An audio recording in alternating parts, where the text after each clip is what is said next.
Wide TV. Carlos Acosta operating the cameras, pushing the buttons like usual. Welcome to the 100% Cup Series running of the Field Filler 400 presented by Outcast Sim Paints. Go ahead and head on over to Outcast Sim Paints for all your sim racing paint needs. Tonight, we are at Kansas, and we are currently on the grid, so the drivers are headed to their cars, getting ready to get this event underway. Speaking of the grid, it's going to be Jonathan Delaney on the pole tonight, right alongside Brandon Pierce. Jonathan Delaney actually grabbing his first win of the season 2 weeks ago at Richmond. Brandon Pierce starting P2. Cameron Stone and Bryson Hicksonbaugh, former teammates, going to make up row 2. Behind them, you got Preston McRae, Jason S. Taylor. Back there in 7th and 8th, you got Kevin Steele and Dakota Knoll. Devin Medeiros and Mason Lowry behind them. Brian Branham and Sean O'Brien Jr., a relatively new team to the league, and in their, I believe, third appearance. Behind them, you got Raymond Root and Dalton Mobley, Alex Brinson, Ryan Samuelson, Tyler Pinsino, Chandler Hayden, Jacob Adams, and Jason Chambers are going to be 19 and 20. 21st, 22nd, going to be Chad Edwards, Michael Skinner. 23rd, 24th, Ryan McDaniel, Andrew Russo, Adam Benefield, and Bryce Hoffman starting at P26. Cody Bird going to be back there in 27th, alongside Jamison Pearson. Demarius Hickenbottom, Kyle Lamone, and Cam Caldwell are going to round out our 31-car field as we are ready to roll on out of here and get this event underway. Once again, I want to welcome you guys to this event. It is good to be back.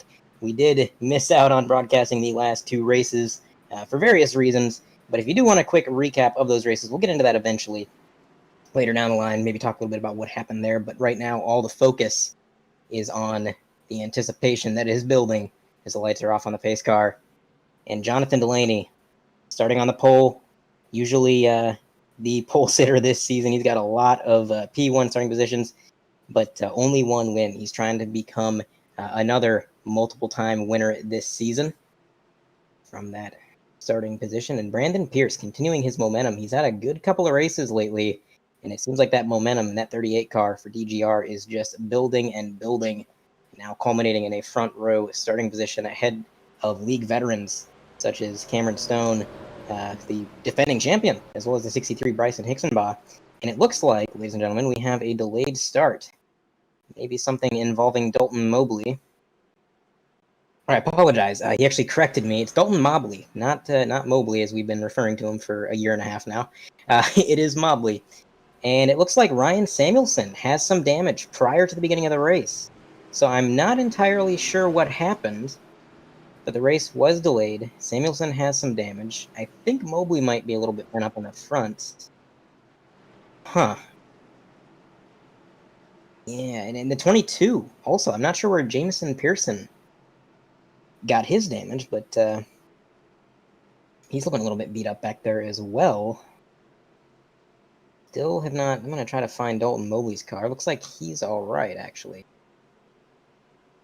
And Michael Skinner coming across the radio saying that he got a 4X from whatever just occurred. And that leads into a good point as we're going to take a look at the replay. So you can see there's the 77 just slow and off pace. The 16 had nowhere to go. The car's just building up that accordion effect behind him, and he got a nudge. And that was enough to cause some visual damage. I'm not sure what Dalton had going on there. I don't know if that was like a hardware failure of some sort, or maybe just a lapse in concentration. I'm not entirely sure. But regardless, we finally got things sorted out, and the race is going to be underway as Jonathan Delaney gets on that loud pedal right down to the apron, hugging that grass close as he can, and it's going to be a great jump. The driver of that number 9, he's going to leave Brandon Pierce about car length and a half behind him. And then, of course, the Apex driver, Cameron Stone, there in P3, running that DNQ podcast number 57. That's a new paint scheme. First time we've seen him debut a new paint scheme in quite a while.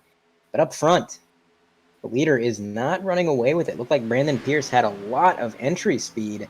And right in the middle, the 38 was able to close in. But now, the 38 under fire from Cameron Stone as he's going to dive down low, making the move for P2. Looks like that car is dialed around the bottom. Actually had the chance to talk to Cameron Stone before this race, and he said his only goal going into tonight was to finish this race. He's come here twice in this league, and in both races, he has failed to get out of stage 1. So he's been DNF'd out of the race before the end of stage 1 in both prior appearances. Trying to correct that tonight. He wants to make sure he is there at the end, and he said he doesn't care where he is, just wants to finish it. So right now, a great performance early on, looking to break that seeming to be a Kansas curse. Brandon Pierce falling back to third, and Bryson Nixonbaugh running comfortably in P4. A lot of single-filed action right now. But I think, of course, you're going to see a lot of drivers change up their lines as the race goes on. One of the things that I've kept hearing from a lot of these drivers is that you really had a lot of freedom when it comes to what kind of setup you build at Kansas. There's been a lot of controversy with the multi-groove tracks that they've tried to update and how they've changed the way that the tire model works. A lot of tracks have been taken from multi-groove down to one groove, which is the opposite of what they were trying to achieve. But Kansas is one of the few where you actually can build your car to run the top. You can build it to run the bottom. You can even run it to build it to run the middle. And it does change as the run goes on. I've heard that some of these guys like the bottom in the early run, then they're going to drift up the track as the tires wear, and some drivers are going to do just the opposite. So a lot of strategy with the setups in this open setup league. It looks like Preston McRae back there in P5 is going to try to close in on this top 4, make himself a part of the battle. And Kevin Steele, not far behind him. He is trying to make his way up there. On your screen right now, you're looking at Chad Edwards as well as that number 30 machine, piloted by Jason Chambers. These guys have been having quite the battle for the last few laps. And you can see there, the number 4 is currently tailing his number 56 LMM teammate back there as this battle continues, and 2 wide behind him. So we got a little bit of a gaggle of cars back there. Them trying to get that sorted out. A lot of close racing back there. There's back up front. You can see Bryson Nixonbaugh now making a move on Cameron Stone. So that 63 seems to be coming to life. We are about 6 laps into the run, and I think all of these drivers are feeling a change in their car, including Bryson, who has gone all the way up from 4th to up to 2nd now. So not without challenge. The 57 is trying to get the move on the high line, running that middle, and he gets a slower entry, but a better exit, which is typically how this track is when you run those higher lines. So you can see he fell back a little bit on entry, but now making their way down the backstretch, he's going to use that slipstream as well as the added momentum from running the top. He's going to get back side by side with Bryson. We're going to see that continue to happen as these guys battle. Unfortunately for Cameron Stone, the top line does wear your tires out a little bit faster. That's why some of these guys prefer to use it later in the run once their tires are already worn, as opposed to running it early on when you have fresh tires. At that point, you're trying to preserve them, so you wouldn't want to run the top line too much. As you can see, Cameron Stone has been passed completely. The 63 is clear of him into 2nd place, and now he's going to be able to move down if he wants to, and he does move down about a lane and a half, but he's still not running quite as low as the 2 leaders. He's running pretty much about a lane up from them, and now another battle breaking out. That's the number 53, Preston McRae. There's another battle, 13 and 21. That's going to be Cody Bird and Bryce Hoffman. Cody, I think intentionally starting a little bit further back the grid tonight. He wasn't entirely sure how the car was going to feel. Wasn't sure how fast he was going to be. And he just didn't want to be in anybody's way. So started a little bit further back, but he has gained a few positions, and so far running pretty consistent as we take a look at Kevin Steele, that number 24 machine. Another beautiful paint scheme by Kevin Steele as he tries to track down that DGR driver, Brandon Pierce. A lot of these drivers up front running very similar in paces. We have a battle for the lead going on. Well, I called it a battle, but the slide job is thrown. There goes Bryson Nixonbaugh in that number 63. Up and away ahead of the number 9. And now the number 9 is going to drop back another position. That's Cameron Stone in the 57. Making the move down low. Now side by side for the lead as they come out of turn 4. Bryson's going to dive down onto the apron. Not today, he says. He's going to go ahead and get clear. And what I'm seeing is that 63 is only going faster as these laps progress. I got to watch Cameron Stone run some test laps earlier in the week here. And what I noticed was about 10 laps into the run, which is about where we're at right now. We're on lap 11. By the time we had run 10 laps, Cameron Stone's lap times had deteriorated by about half a second. So the tire fall off here is abrupt. It is quick. It is brutal. But it seems like whatever Bryson Nixonbaugh has touched on with his setup is definitely not using the tires up as quickly as everybody else. Whereas Jonathan Delaney continuing to run slightly slower than the leaders ahead of him by about a tenth last time around. that 63 car is just trying to sail away with it with the 57, trying to stay in his draft, maybe emulate his line. And one thing I'm noticing now is Bryson has run the high line in that corner with really no reason. He could have run down low. He could have moved down. There was no reason to play defense up top, but he did run the high line, and that's the first time we've really seen that. For the most part, that 63 has been glued to the bottom. So I think, again, that's kind of indicative of what we're going to see all night long. These drivers changing up their lines, trying to adapt as their cars change. And as we talk about that, we got another battle breaking out for second. Jonathan Delaney, not to be denied. He got back up to that number 57. He's trying to get that second place position back. And of course, all this battling is actually letting Brandon Pierce, as well as, let's see who's alongside him. Brandon Pierce and Kevin Steele are closing the gap quite a bit. So a lot of cars in contention right now. Not much separation. Now, sometimes at these mile and a halves, you see cars get really separated really quickly. But tonight, a lot of cars very equal in pace, despite running different lines, different setups. It is quite a show. And of course, the slipstream, always important at these 1.5s. The draft is going to be a huge factor tonight with this high downforce package. So these drivers are going to be trying to stay as close as they can, use that draft to their advantage. Go on board with Brandon Pierce at a Plainfield VP, and you can see, put in the work, build it yourself. Absolutely.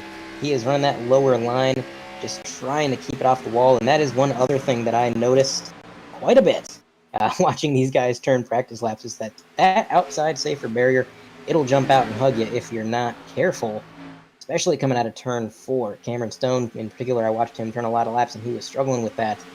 You scrape that outside wall, and it wants to shoot your car down to the left. So right now, the drivers probably aren't too worried about it, but as the car gets tighter and tighter while the tires wear, that's going to become more of a threat. So Kevin Steele trying to overtake that number 38, not quite able to get it done.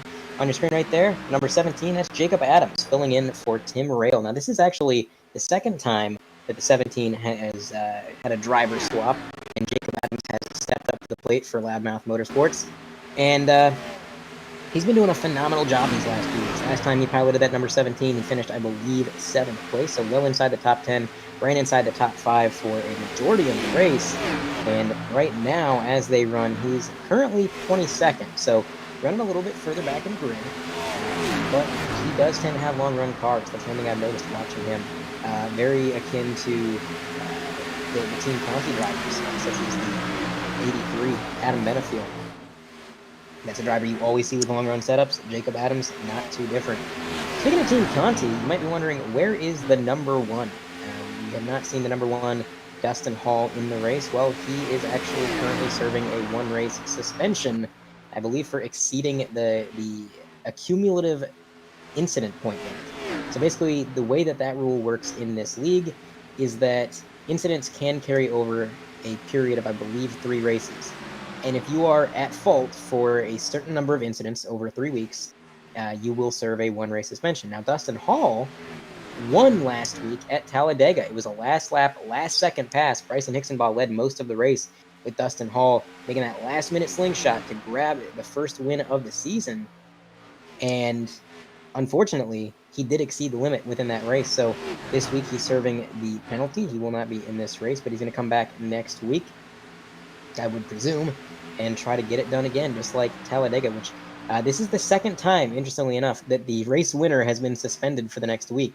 The number 9, John Delaney, he won at Richmond, as I said, and immediately the next week had to serve a 1-race suspension. He was not allowed to race at Talladega. He missed out on that race due to exceeding the 3-race incident point limit.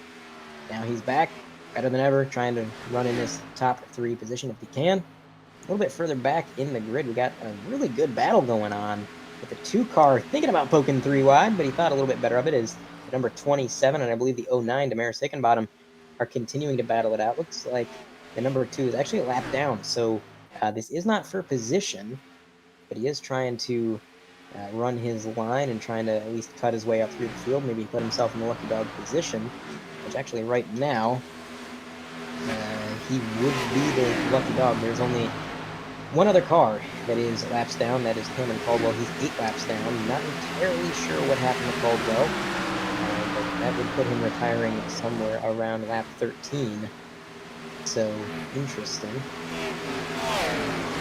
But as this race continues on, more great battling towards the back of the pack. You can see that is Ryan McDaniel, who I believe got a fair warning. Oh, no, that is not Ryan McDaniel. That is the number 77, Dalton Mobley. I apologize. There's Ryan McDaniel. He got a fair warning, I believe, after the last few races. He did not exceed the incident limit, but he did come pretty close over these last few weeks. So admins kind of told him to cool it down a little bit. And right now, he's running a fantastic race. 0x on the board at the moment. We do have a replay to take a look at. Something has occurred as we go to our 3-wide TV multicam. You see some 3-wide racing behind the car that we're focusing on, Ryan McDaniel. Oh, I'm sorry, looking at the wrong through the grass. Interestingly, goes the 25. That's part of what happened to Cameron Caldwell. Doesn't look like enough to retire. Not entirely sure what put him out of it, unless something happened coming out of turn 2 here. Looks like he was all right getting down the back straightaway. Seems to be at speed. Unless he just came down pit road to maybe fix up some damage. We're going to keep an eye on him as he rounds 3 and 4. And he's just going to take her to the pit road and park it. Probably to get some damage repaired or maybe a little bit of frustration. Not entirely sure, but that is the situation with the 25. So interesting as we watch Damaris Hickenbottom make a pass on that number 30 car. Damaris currently is going to be running P23 as they run. He's hunting down Ryan McDaniel, who actually, I think Ryan McDaniel just got into the wall a little bit. Scraped it coming out of turn 4, and that is something I talked about. They're going to see that a lot this race as the tires get worn out. Cars are going to get tighter. That safer barrier is going to jump out, and sometimes it might just send you for a ride. So you're going to have to be cautious of that. But right now, it looks like Damaris is on rails. He is actually closing the gap to that 99 to the tune of about 0.2 of a second per lap.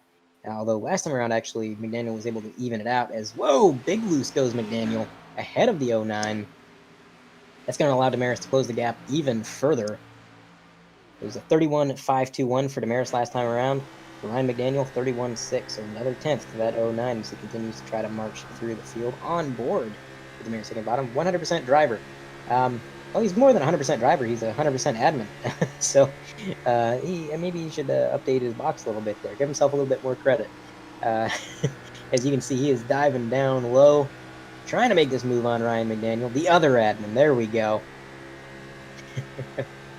Trying to make the move, but not quite going to get clear of him. So the other admin. All right, there we go. Now we got it fixed. But he tried to make the move down low. He was able to get alongside, but he lost the run. Now he's trying to go back up to the high line as the number 2, who again is a lap down, is going to come up behind him. Try to maybe get around a few more cars, put himself in a better position. That is the battle for 20th, and there's your intervals on the screen. Ryan Samuelson, Ryan McDaniel, Damaris Hickenbottom, Tyler Pinsino, Bryce Hoffman, all within about a second of one another. It's a pretty tight battle for as far as we are into this race. We're approaching lap 29, and these guys are still within a second. Ooh, looks like Damaris might have tagged the wall a little bit there. I'm not 100% sure as he throws a block on the number 2. Both of them going down the track. There goes Samuelson on the high line, and now the battle with Ryan McDaniel continues. McDaniel working that high line, trying to make it work best he can. Here's the rear bumper cam, and you can see that's how close it is, ladies and gentlemen. That number 2 is on his rear bumper, practically pushing him out of the corner. But the defense from Damaris has just been fantastic. He's been able to hold him back. And again, the number 2 is not on the lead lap, so he's racing pretty hard for a position that really, in the grand scheme of things, doesn't count for much. He's using up his tires and such, so I'm not sure I fully understand the play, but they're down there driving the cars, and I'm just up in the booth watching, so I'm sure they know a little bit more about what they're doing than I do. So we'll let it ride. We'll see what that number 2 can pull out. See if he can get that lucky dog, get back in the show. If he can, he does get the lucky dog, and we can get to the end of the stage, which is at lap 80. Then he does seem to have a pretty quick car, so don't count him out yet. But we do got a battle for P5 on your screen. Brandon Pearson, that number 38, battling the 53, Preston McRae. Or sorry, the 37. My bad. Cars look very similar. 37, of course, piloted by the driver Jason S. Taylor. And these guys duking it out for that 5th place position. And it looks like right now it is going to be Jason S. Taylor on the high line trying to get that advantage. And it's going to work for him on corner exit. He should get clear of the 38, but man, that 38 just really, really quick through the center of the turns. So the battle definitely not over yet. You can see using that slipstream coming through the travel, both drivers darting down to the very bottom of the apron, trying to break that draft. There goes the 38 back to the bottom, trying to make it work. And again, I feel like running the bottom is a bit of a long-term play. It's the long con.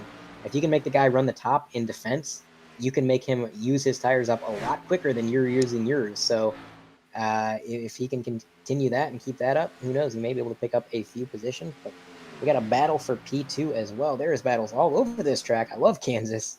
Cameron Stone and Jonathan Delaney trying to make it happen as they come out of turn 2 there. Jonathan Delaney starting on the pole, dropping back a little bit, but not too much.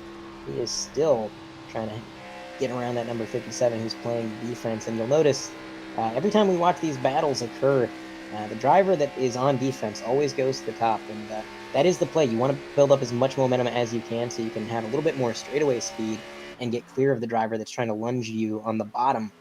Unfortunately, that does, like I said, wear up your tires pretty quick. So Cameron Stone going back to the bottom. He had a little bit of breathing room there. Definitely a smart call there as the 22 has gone a lap down.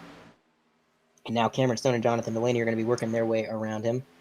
And I do believe that that's going to put Jamison Pearson in that 22 as the lucky dog. So bad news for the driver of the number 2, who is now going to be out of the lucky dog position. He didn't make it to lap 80 in that spot. So he's going to have a little bit of work to do if he wants to get around that 22.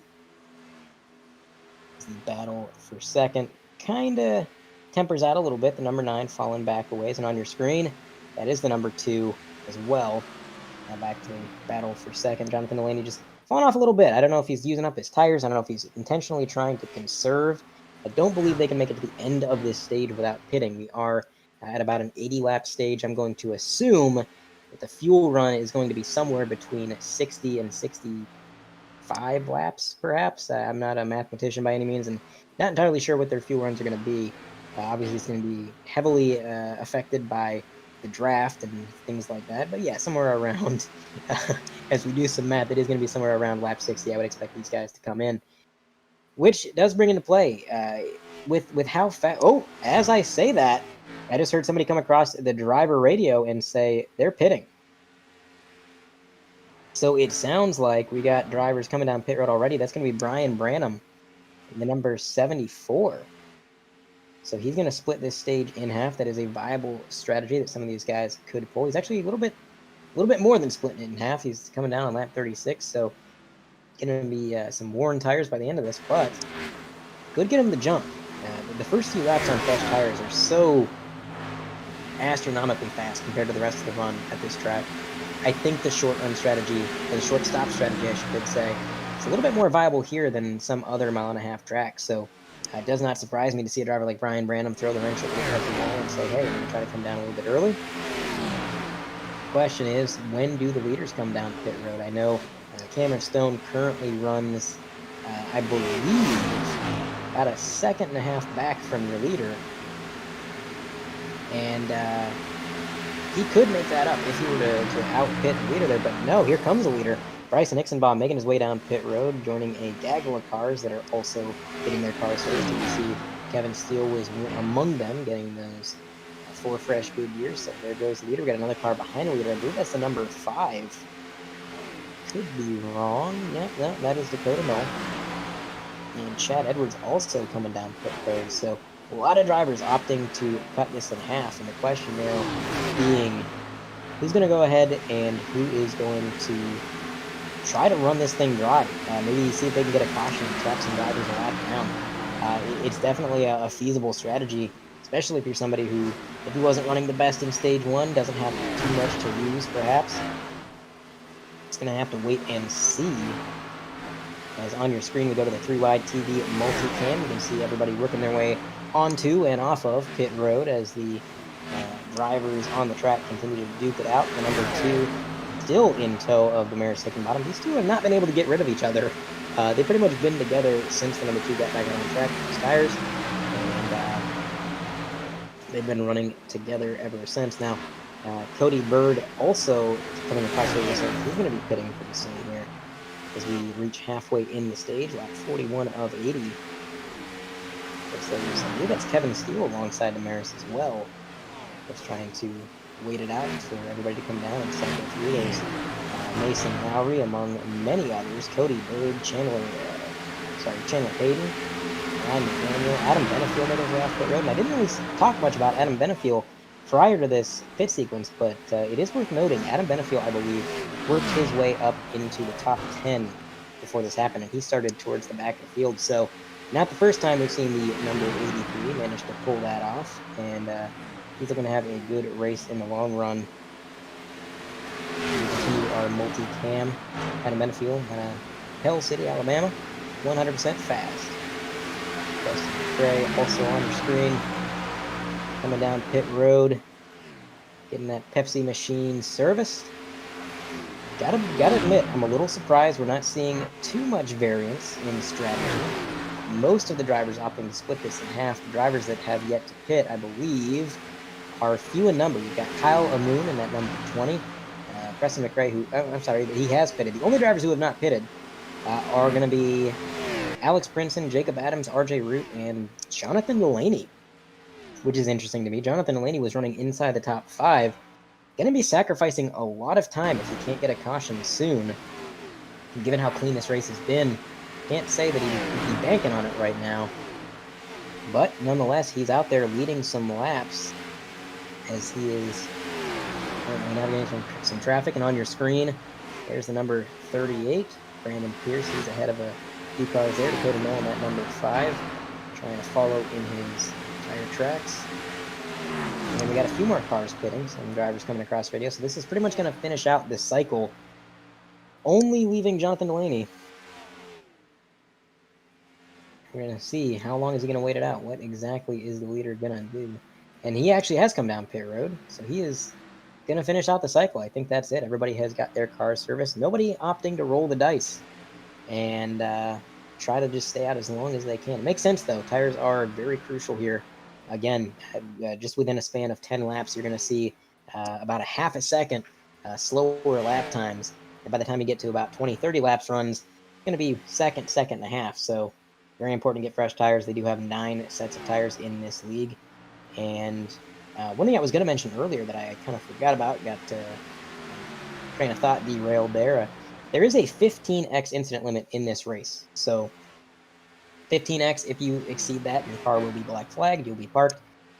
So far, other than the drivers who were involved in that incident early on, and by early on, I mean before the race even started, nobody has really gotten involved in any incidents, so everybody doing well to keep their incidents down, keep themselves in the show. That is number 37 on your screen as well. He's ahead of Jonathan Delaney. And as everything cycled out, it looks like RJ Root is actually going to be one of the holdouts of drivers who have not pitted. RJ Root in that number 8. He is currently leading the race. Not the first time that RJ Root has led. And you can see pit stop strategy, pit stop lap. So interesting. But RJ Root, Adams, Hickenbottom, Russo, Amoon. Interesting statistics there as we continue to watch RJ Root. And of course, there's Hickson, Bob, Branham, Steele, Benefield, and Pierce. Most of those drivers having pitted.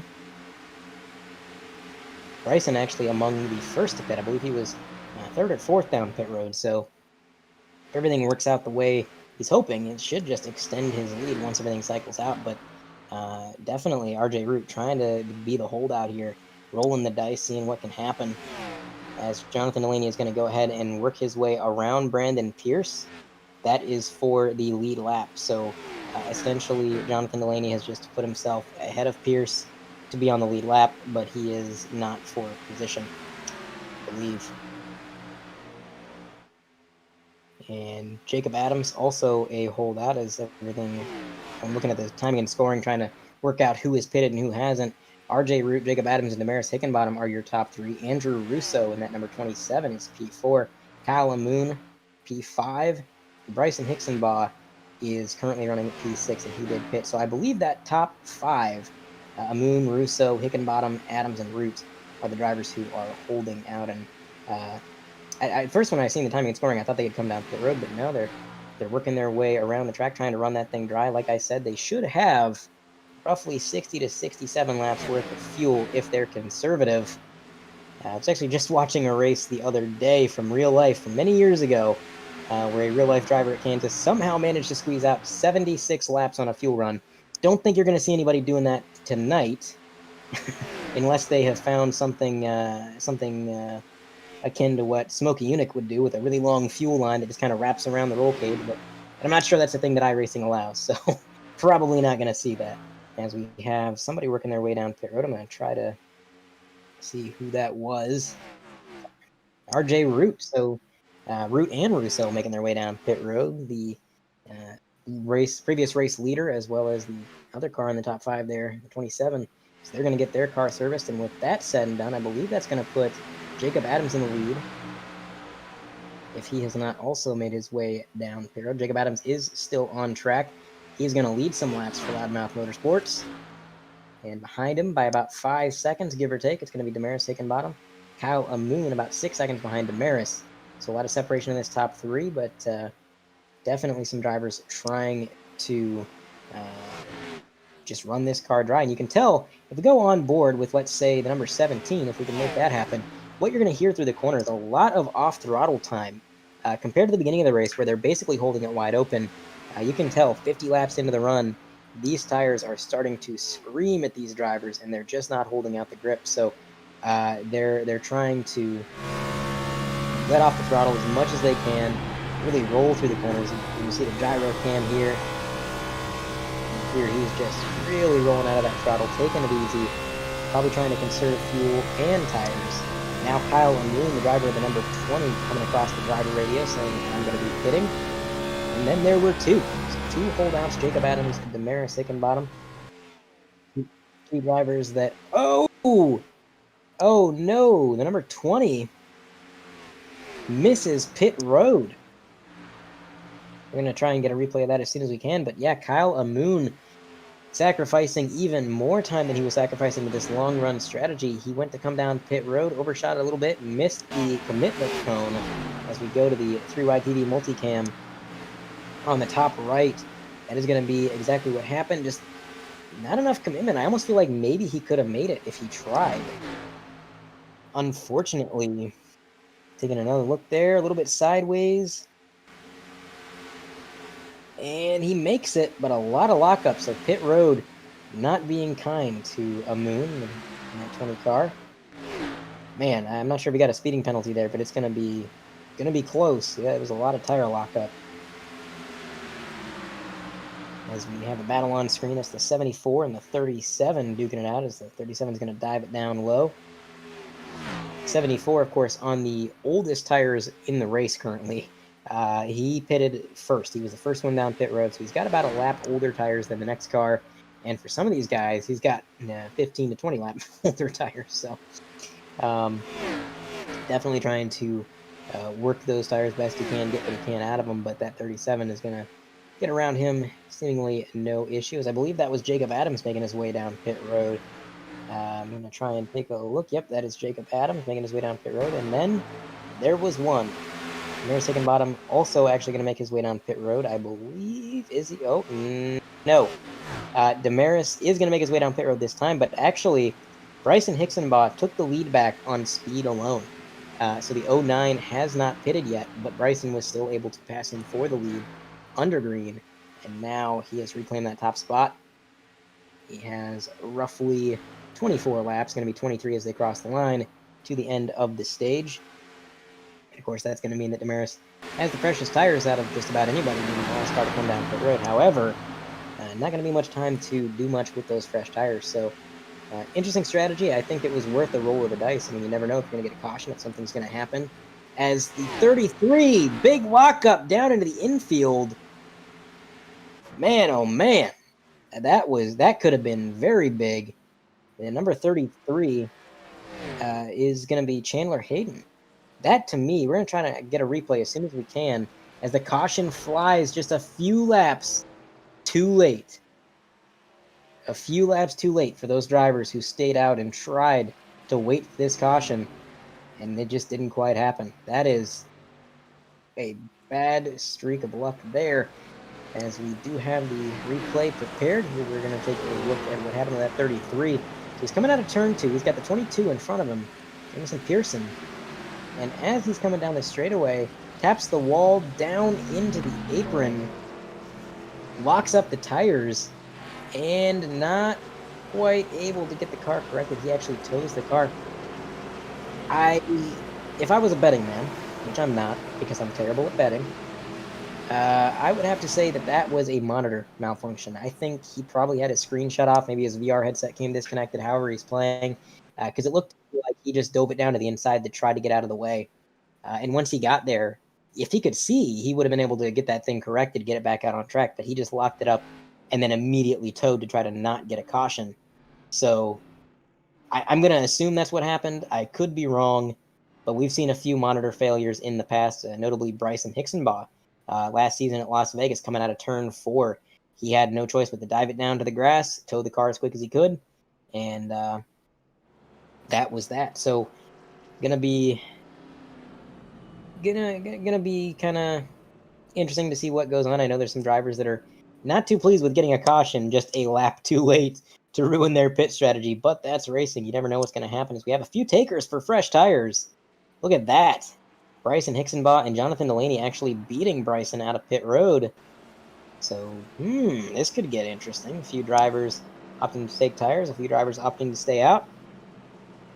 We have the makings of a very interesting run to the end of this 80-lap stage. It's going to be lap 60 this time around. About lap 62 or 63 by the time we go green. Ladies and gentlemen, we're going to throw it to a short break if we can. Come back when the lights are off on the pace car. They're getting ready to go green, and we'll bring you all the action from Kansas.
Oh, we are back from Kansas Motor Speedway for the running of the Field Filler 400 presented by Outcast Sim Paints.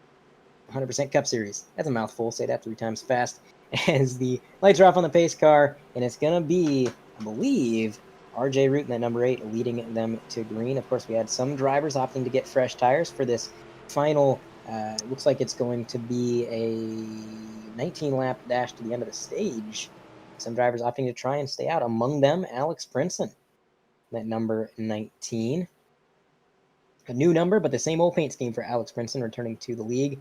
It's always good to see familiar faces, and he's going to have a pretty good starting position that good starting position, maybe not going to be too comfortable, as he does have a lot of challenge from behind. Jonathan Delaney, Bryson Nixonbaugh making up row 2. As the green flag flies, there goes RJ Root trying to hold on to that lead. And it's going to be less than 20 to go to the end of the stage. 20 laps sounds like a lot, but ladies and gentlemen, it ticks off fast, especially when these drivers have fresh tires underneath them. And they can clock off some lap times that are almost inconceivable, honestly. As immediately Jonathan Delaney dives down to the bottom alongside the 83. Both of these drivers trying to make the pass on RJ Root. Brandon Pierce in tow of the 83. Bryson Nixonbaugh also running P5 right now. He's going to try to make himself a part of this battle. So it was a bold strategy, and I admire the attempt. But it seems like those old tires for RJ Root just not quite working out, as they're going to go too wide behind him. And Jonathan Delaney currently sailing away with the lead, but not without challenge. That 83 car, he is trying his best to try and close that gap to the number 9 and maybe get himself a stage win. And Jonathan Delaney hasn't finished third in 2 weeks. Will go for the LR. Interesting. Out of Harrisburg, PA. And of course, left rear bumper, not right. Sorry, I didn't even read that. I didn't even see it there for a minute because it was off the box. But he's also got that fantastic image, the avatar image of his driver profile. That is classic John as he tries to lead this race. On board with Adam Benefiel out of Pell City, Alabama. This is a driver who has worked his way up pretty much to the entire field in that WR1 sim seats, I apologize, as well as Autism Awareness number 83. Driving for a good cause this week. He made a little bit of a change to his paint scheme to kind of coincide with that Autism Awareness kind of thing going on there. He's got the different roof number. Very similar to the Autism Speaks logo. It's a very cool thing. I always appreciate seeing stuff like that out on track. And back there is Cody Bird, Alex Princeton, who, again, Alex Princeton started on the front row. Now he's all the way towards the mid-pack there, but I can't blame him. He had pretty old tires, and he did his best to hold on to what track position he could. And so far, he's kept it clean. And really, when you start at the front of the field, and you've got 20 to 30 lap older tires than everybody behind you, if you can just get out of that situation with a clean car and hold on to whatever track position you can get, you're doing a good job. So Alex Princeton doing what he can, trying to maybe gamble for the stage points, but now running a little bit further back as the number 63 continues to battle with a couple of drivers, the 37, the 24, as well as the 53. I'm sorry, the 38. Brandon Pierce, all of these drivers duking it out for position. As Bryson goes to the top, you can see it's a freight train on the bottom. And Bryson just said, no, you guys can take the bottom. I'm going to run up top, and it works out flawlessly. You can see through that driver's side window. He just went sailing by these guys. There's the 38 down there. 100% holding on Bryson Nixonbaugh. 24 car behind him there, Kevin Steele. I tell you what, with 10 laps to go, well, actually 11 laps to go in the stage as they come across next time, let's go to a Shano FX Overdrive.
and a battle for the lead. That's how we're going to round out our Shano FX Overdrive. That is the number 83, Adam Benefiel, Coke Series driver, member of Team Conti, doing his best to give the number 9 a shot.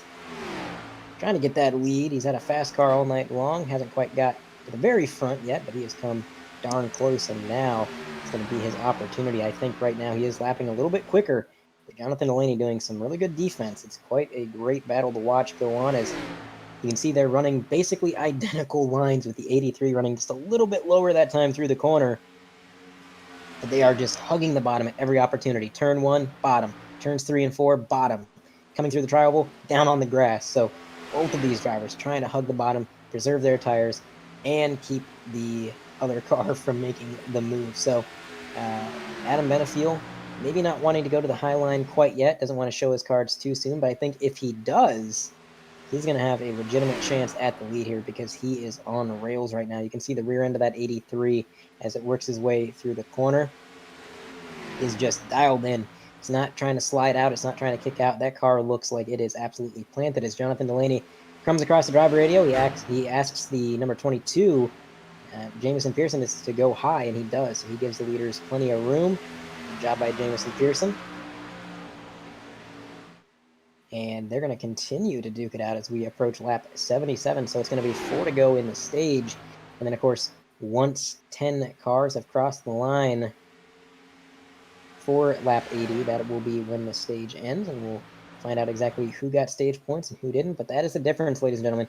Look at those intervals. Lap 72, 5 thousandths of a second difference. Lap 73, 8 thousandths of a second. 74 was 200ths, and then 100, and then 300ths, lap 76. So absolutely insane how close these guys are running. But now Jonathan Delaney, he's actually managing to pull away a little bit. You can see the 83 Adam Benefiel trying to get to the high line, trying to make something work, find some extra speed, but actually high line not working as well as I would have thought for Adam Benefiel. I said just a few laps ago, if he moves to the top, I think he can get him. But he seems to be losing time up on the high line, and I guess that harkens back to what I said at the beginning of the broadcast. I said some drivers' cars are going to be fast up top, some drivers' cars are going to be fast down low. Well, I think we just found out where Adam Benefiel lies in that table there, because he is definitely faster on the bottom. As we have a battle breaking out between Preston McRae, RJ Root. There's the number 30 as Kevin Steele, one of the league admins, comes across the driver radio saying pit road is closed. So you can't get tires, you can't get fuel, you got to drive it out to the end. If you pit now, you're going to get a black flag. And probably a stern talking to from the admins, so you're not going to see anybody doing that.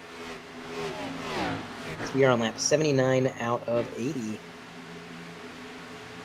Just about a lap and a half to go before we come around and complete lap 80.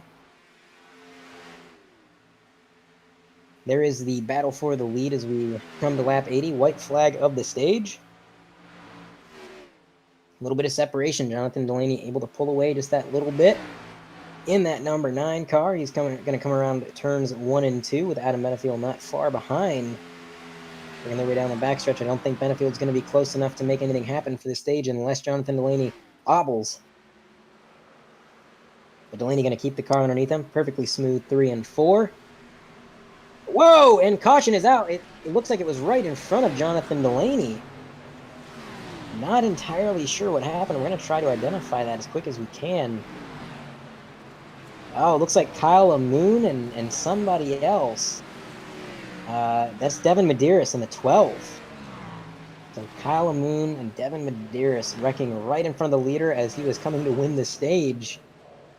And with that caution, that ends the stage. So your final results for that stage are going to be Jonathan Delaney getting himself some playoff points, Adam Benefiel, Jason S. Taylor going to be third, Brandon Pierce, Kevin Steele, Bryson Nixon Bob, Brian Branham, Dakota Knoll, Chad Edwards, P9, and the final driver to get a bonus point is going to be Sean O'Brien Jr. in that number 65, roughly 6 seconds behind the leader. So quite interesting end to the finish. We're going to go ahead and we're going to watch the drivers come down pit road.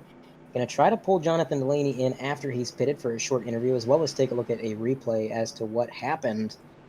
So that'll be interesting. Stay tuned for that here in a moment, as everybody makes their way into their pit stalls. Had a little bit of pit road drama last week A little bit of contact between Mason Lowry and another car as the two cars were merging on pit road, and a little bit of a disagreement between the drivers and the admins as to who was at fault. And then at the end of the day, it was Mason Lowry who was deemed to be at fault, so he got a bit of a warning, and those warnings can quickly turn into probation, so he's going to try to keep that clean on pit road as everybody makes their way out of pit road. And now, if I can find Jonathan Delaney, we're going to try to pull him in real quick. And Jonathan Delaney, you got a copy? I do guess.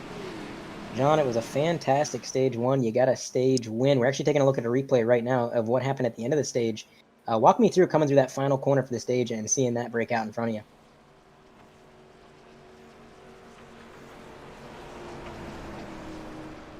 You got a copy, John?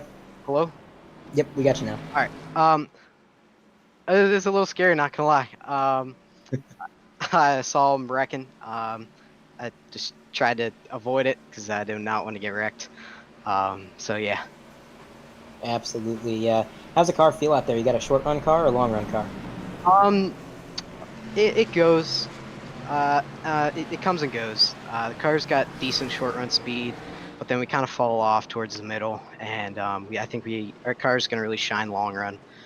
So I think if we keep this clean air here, I think we'll have a pretty decent chance of maybe winning stage 2. All right. Well, thanks for your time, John. The lights are going to go off in the pace car pretty quick, and we don't want to have a last-minute situation like we had last time we broadcasted. So we'll let you get back to your team chat, and hopefully we're talking to you next stage, John. That was Jonathan Delaney out of the booth, kind of giving his perspective on what happened in front of him. To quote him, it was kind of scary, not going to lie. And it was. I saw that smoke right in front of him, and I kind of tensed up a bit there. I thought he was going to get right into him. And, man, he was able to steer clear. And as far as the drivers that were involved in that, I took a look at the number 12 car while Jonathan Delaney was giving his interview. 12 car doesn't have too much damage. Neither does Kyle Amoon, although he is just now coming out of pit road. A little bit of left rear damage there. But other than that, nothing too severe. So luckily, one of those situations where it could have been a lot worse. We say that week in and week out, but both drivers spinning through the infield, not too much damage to be had. They're going to be back in the show, ready to go. So as that green flag flies. So two drivers very lucky to not get too much damage. And that is going to be Michael Skinner in that number 00. He is actually bearing the race's sponsor, Outcast Sim Paints, on the back of that gorgeous 00. Again, shout out to Outcast Sim Paints. Go there for all your sim racing paint needs. Michael Skinner gets the lucky dog, as well as following the drivers that are just coming out of pit road. And in the meantime, Jonathan Delaney, front of the field, waiting anxiously as the lights are off on the pace car to try and get back to racing. Sounds like he just kind of liked his car all around. Well, I asked him, does he have a long run car or a short run car? He said, well, it's really fast in the short run, kind of falls off in the middle, but then it's really fast in the long run again. So kind of interesting. You don't hear that very often. Usually it's one or the other.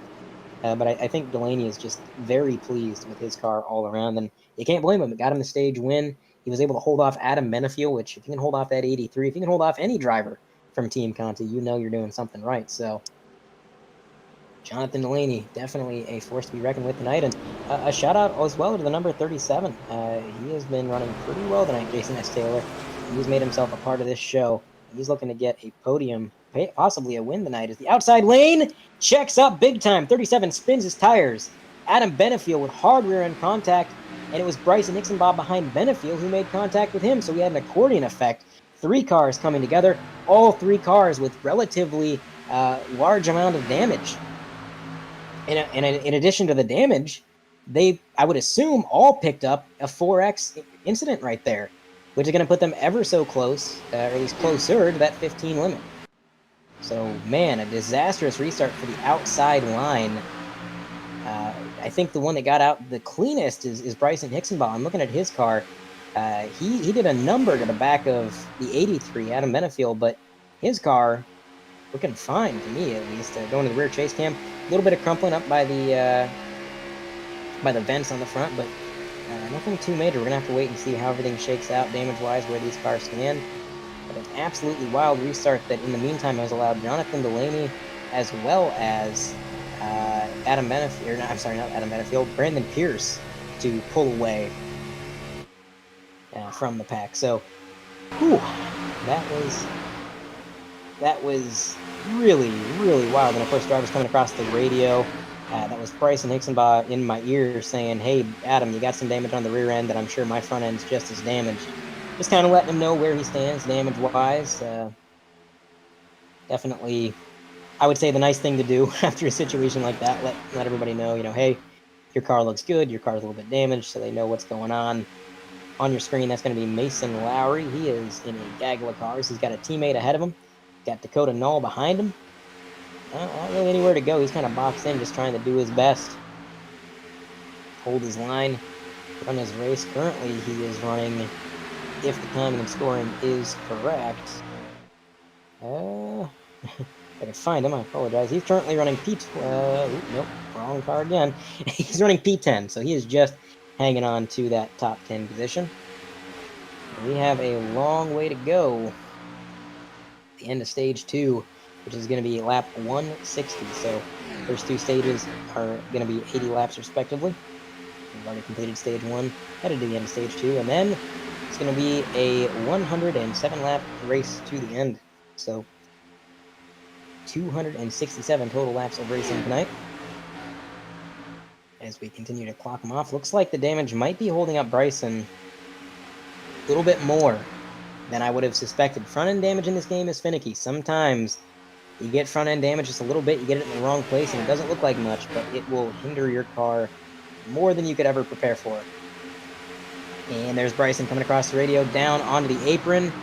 He is going to pit, possibly, from what I'm hearing over the radio, an overheating issue as he has broke his radiator from that contact. I can confirm his radiator is shot. So I guess his car a little bit more damage than I had thought going into that. Going to be a lot of repair time. The 63, that might be the end of his day. And it's going to take a while to get that thing fixed up. With how much green flag racing we've had, I could foresee him going many laps down. Unfortunate turn of events for Bryson. I mean, really, he had nowhere to go on that restart. The cars ahead of him spun his tires. Benefiel had nowhere to go, and it was just a giant accordion effect. You can't really point the finger at anybody. It's just an unfortunate racing incident as Adam Benefiel trying to hold on to P2 under fire from Brandon Pierce, who, again, we've talked about him quite a bit, but I cannot, for the life of me, reiterate enough that car has been building momentum so much over these last few weeks. He's been getting top 5 finishes like they're nobody's business, and he's just found something. He's getting more comfortable building the setups, running these laps and just running around these other drivers, and it's definitely been paying off. So DGR slowly working their way up the team owners' points as well. If Brandon Pierce keeps clocking off performances like this, they're going to be running down LMN and maybe even Apex as they continue to build up points. Also, just a quick update on a few of the drivers. Looking through the log here, it looks like Jason Chambers at some point got disconnected due to an unstable connection, as did Ryan McDaniel. Ryan McDaniel is back in the session. Whether he's racing or not, I'm not entirely sure. He is still on pit road, so either he just hasn't driven out yet and he's still loading, or maybe he just came back as a spotter role for his teammate Bryson Hicksonbaugh. We'll keep an eye on that, keep you updated as to what's going on. Speaking of an update, it's currently on your screen. It's going to be that 65, as well as I believe that is the 08 RJ route. They're going to be almost side by side, coming through 3 and 4. Big old gaggle of cars there. You can see Mason Lowry behind him, Dakota Knoll, Jacob Adams, and Bryson Hicksonbaugh coming across the radio saying, "Did Team Conti put spikes on their rear bumper?" Obviously commenting about his broken radiator from that minor contact. Kind of funny.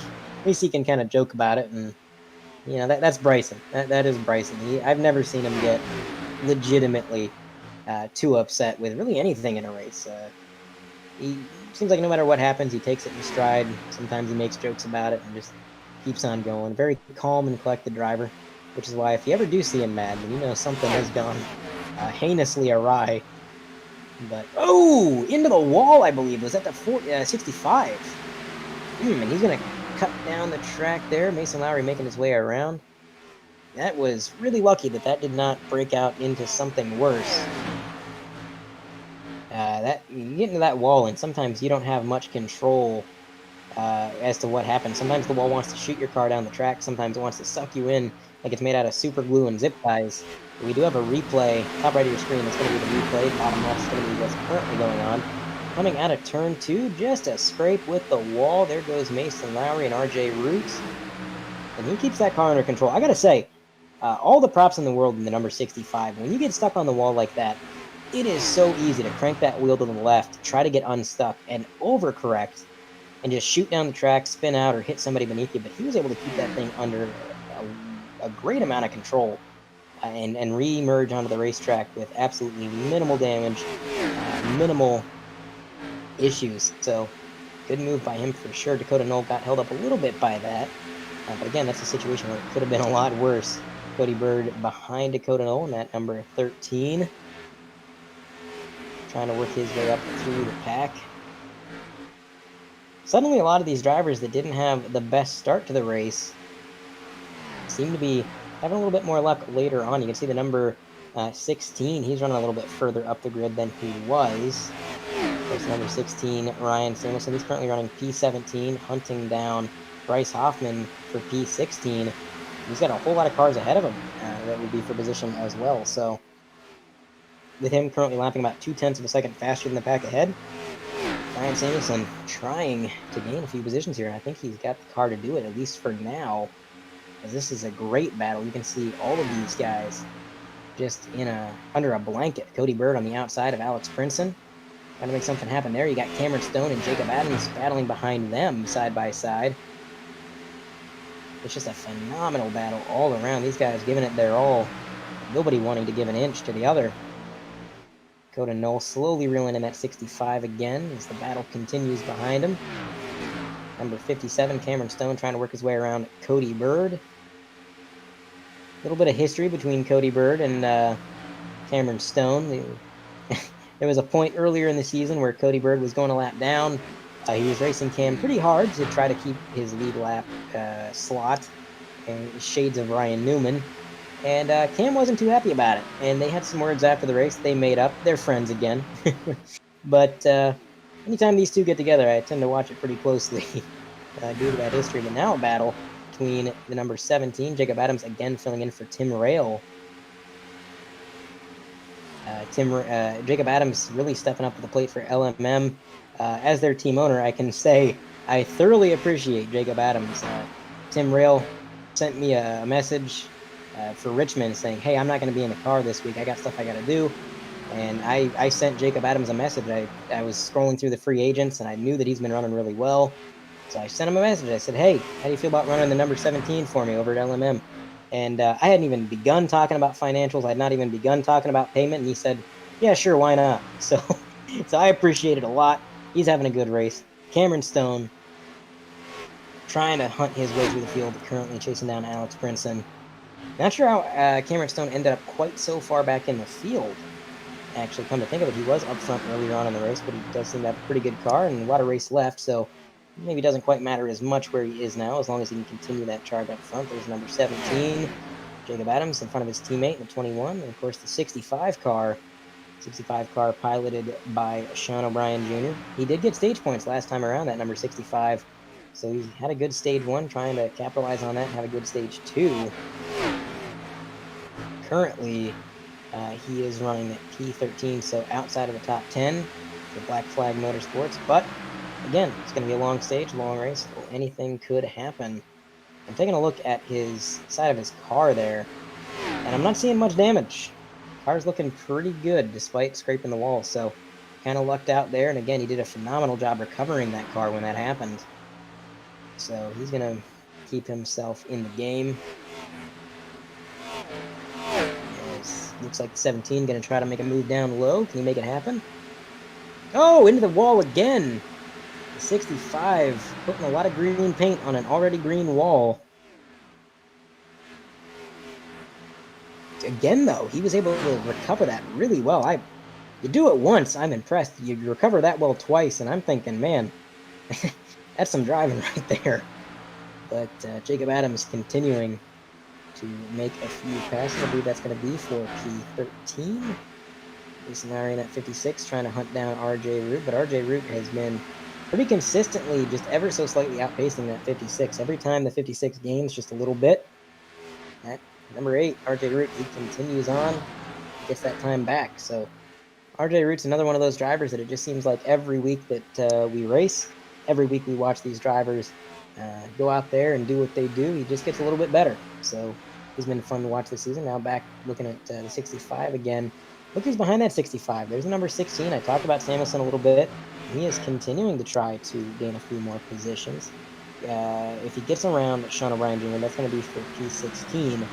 And then right ahead of Sean O'Brien, he's got Cody Bird and I believe the number 17. And that's going to be for P14 if he can get around both those drivers. So just a lot of cars there battling it out for a position and just a lot of battles all over the track. It's been, oh, the number 4 gets really loose ahead of RJ Root in that number 8 car. That was a very close one. You can see now how much he has closed the gap. He's going to get to the quarter panel, the number 4, Chad Edwards on the high line. Can he play defense? That is going to be the question. RJ Root hugging that white line. He does get ahead of him, but can the 4 strike back on the high line? Not quite. He's going to concede the position. That's going to put the number 8 up one more on the scoring pylon in the infield, which, fun fact, scoring pylon actually works in iRacing. There's a tidbit of information that I learned not too long ago. At this exact same time that I also learned that the scoring pylon works in NASCAR Thunder 2004. And that's the one that baffled me the most, because if you're playing on a PS2 and you're not emulating it with an upscaled resolution, you'd never be able to read it. So I'm not even entirely sure why it works in that game. But there's your fun fact of the race. As the number 8 making another overtake there, as the battle behind him continues. Alex Prince and Chad Edwards. A little bit of side drafting going on in the corner, going into turn 1. They're going to continue this battle. Another side draft going into the turn. Alex Princeton not letting this go. He is definitely pushing the issue, trying to get around Chad Edwards. Doing a phenomenal job trying to play as offensive as he can down low, but just not a lot of speed on the bottom for his car. Again, I'm tempted to say that there's just not much speed on the bottom in general, but we have seen cars like Jonathan Delaney that thrive on the bottom, and they're actually faster down there than they are up top. And we've seen some cars that are a little bit faster on the top. So it really does just vary from car to car. And that's why you see these interesting dynamics where, if it were the 9 car and the 83, the 9 would, Alex Princeton would be able to make that pass on the bottom. But it's the 19 and, oh, the number 4 contact. Little bit of contact there, I think, between Chad Edwards and Alex Princeton. That was a close call as we got some cars making their way down pit road. That's the number 37. Looks like Chad Edwards got the short end of the stick on that one. He is behind number 18 now as he's getting passed up by Cameron Stone. Cam continuing his hunt for the front of the pack. I believe that was for position number 8. Alex Princeton currently running at 7th. As we look a little bit further back, you can see the number 56 on your screen. He's actually closed in on his teammate, Chad Edwards, so he's inside the top 10, trying to gain a few positions here. And we got some cars pitting. You saw the 37 come down pit road. Well, now you got Brian Branham. Last time around, Brian Branham was actually the first car to start the pit sequence, about a lap before anybody else. This time, he's the second car down pit road, I believe. So Brian Branham really liking these kind of short stop strategies so far tonight. And it definitely seems like it's working out for him. We haven't talked about him too much, but this whole stage he's been running, I believe, in the 6th position. So definitely having a good points day thus far. And it sounds like Adam Benefiel coming across radio saying he's going to be pitting as well. So this pit sequence definitely kicking off very quickly.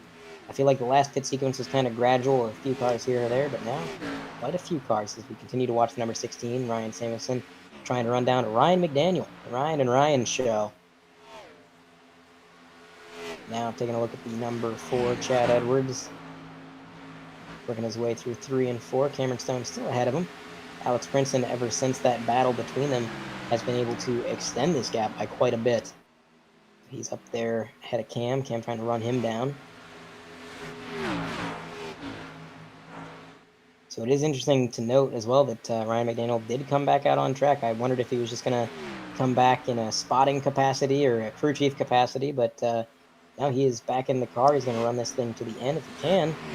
He gain some points. So definitely some tenacity there from that 99 team. Chad Edwards down to the bottom of the backstretch, maybe a little bit loose, as Kevin Steele and Damaris Hickenbottom making their way down pit road. Even more cars making their way towards the pits. Chad Edwards, Dakota Knoll. Gonna get it woed up in time. A good, smooth pit road entry. As we go to our multicam on the left-hand side of your screen, that's your race leader. Oh, now on your right-hand side of the screen, that's your race leader. On the left-hand side, it's going to be pit road as well as all the other happenings going on. Through live TV, you can see everything going on around the track. Cody Bird up on the top right of the screen. He's going to stay out a little while longer. Maybe trying to, pull off what he did at Auto Club, where he stayed out as long as he could just to try and lead some laps. Ryan Samuelson continuing to make laps. And as this pit sequence continues, how about we go to a Shano FX overdrive?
And we are back from our Shano FX Overdrive. So we continue the Field Filler 400 presented by Outcast Sim Paints. Currently on your screen, that's going to be Chad Edwards, who at the moment is running, if I can find him here, he's currently running P15. So as they run right now, your running order is going to be Jonathan Delaney, Brandon Pierce, Cameron Stone, Mason Lowry, and Jacob Adams, making up your top 5. A lot of cars so far have pitted. Only a few stragglers remain. Chad Edwards, obviously, among those who have pitted. Mason Lowry coming across the radio saying he's going to be bringing it down pit road.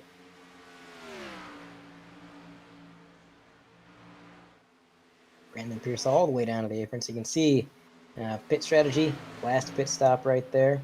How many positions have been gained, how many have been lost, and when they last pit. So Delaney last pit on lap 81, as did Pierce, Stone, Adams, and Mobley. So pretty much everybody in your top 5 yet to pit. Mason Lowry, P6, he is coming down pit road. So the entirety of the top 5 are the last drivers to remain out on track. On your screen right there, it's going to be, whoa, a 3-wide move. Alex Brinson through the middle, threading the needle between Ryan McDaniel and Dalton Mobley. What a move. What an absolute move by Princeton. He's had that car dialed in tonight. Very impressive drive thus far. As you can see, there was your race leader, Jonathan Delaney, making his way down pit road. That is going to, in turn, at the moment, hand the lead over to Brandon Pierce, followed by Cameron Stone. Those guys going to be making their way down pit road sometime soon, I'd imagine. Has been quite some time since they've pitted. We're currently running lap 125, so they have gone roughly 45 laps or so.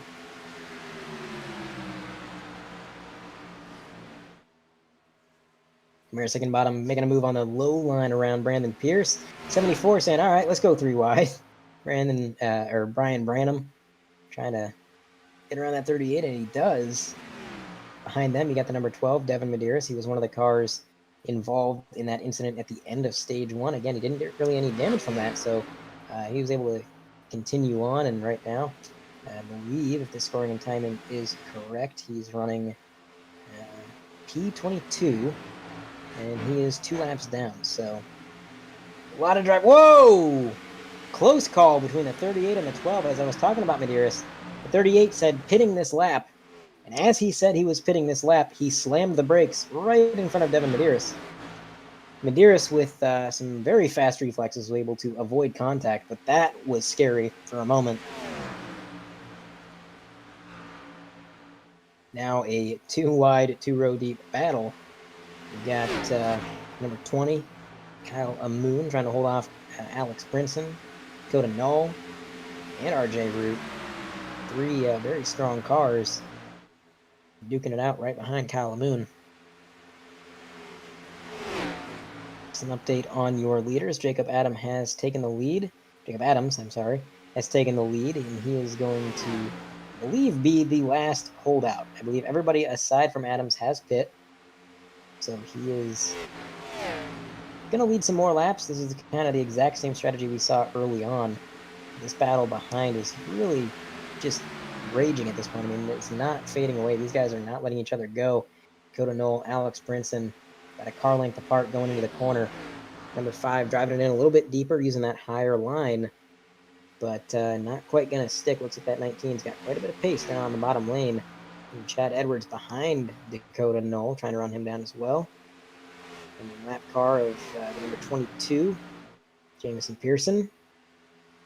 And up front, here's something that's going on. We got a battle for second. It's going to be Adam Benefield in the 83 car getting around the 74, Brian Branham. Remember, Brian Branham was the second car to come down pit road. So, again, just like stage 1, he's kind of paying for having older tires than everybody else. So he's going to be fading back a little bit right now, but he was running pretty well on those fresh tires. So, definitely... It was the number 17 coming down pit road as well, and that is going to, I think, finish out our pit sequence. With that said and done, everybody's going to cycle out where they're going to run.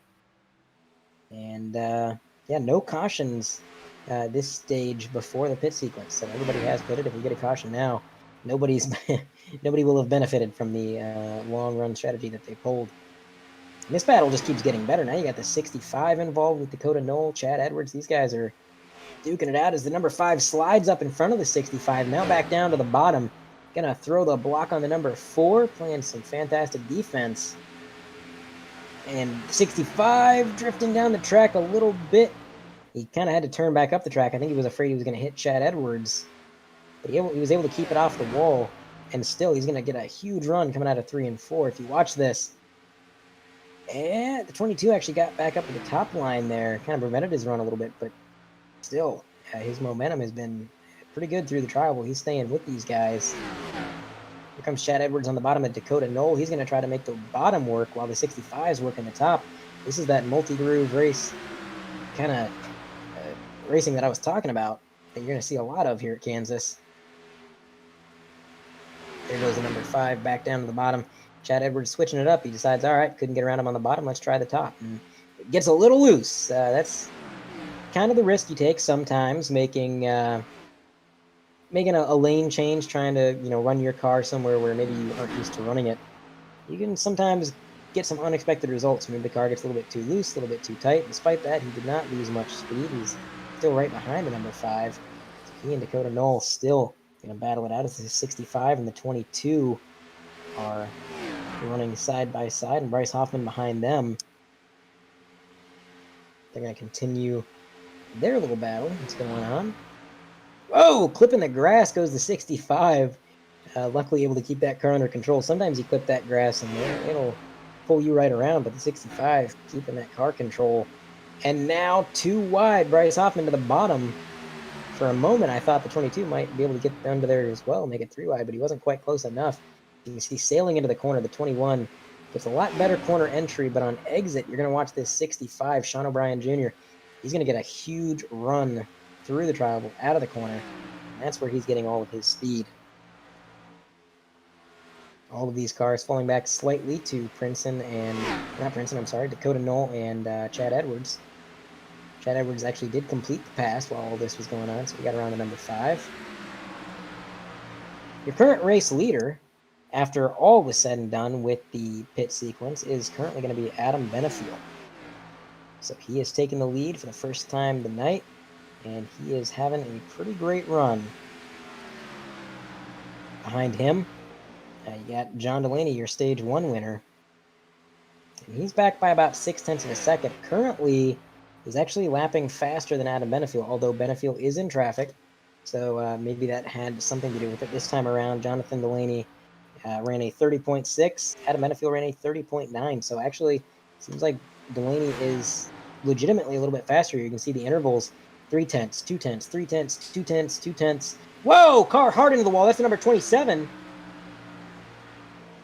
Hard in the outside wall. Andrew Russo sliding down into the apron. He's able to get the car under control. He's currently running off pace down on the apron. Now coming back up onto the track.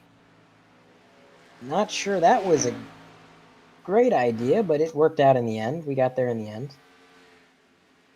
So we got a replay ready. We're going to take a look at exactly what happened with Andrew Russo here. Taking a look at the top right of your screen on our 3-wide TV multicam. Got a little bit loose and overcorrected. It's a very easy mistake to make. And then he got loose the second time. I'm very impressed that he was able to keep that thing going without completely looping it around. That was quick driving and quick thinking on his part for sure. There is Mason Lowry in that number 56 car trying to hunt down the number 5, Dakota Knoll, as well as Chad Edwards. And again, those two, Chad Edwards, Dakota Knoll, they cannot get away from one another. Chad did complete the pass, but Dakota Knoll not letting him run away with it. He's back on his rear bumper trying to get that position back. Now a 3-car battle as the 56 is on rails. Let me tell you, looking his way up through the field. On the outside now of Dakota Knoll. Does Cameron Stone send it 3 wide? Not this time. 56 getting the run out of the corner. I believe he's going to get clear of the 5, but now he's going to have to worry about the number 4. That's his teammate as they go side by side through the tri-oval.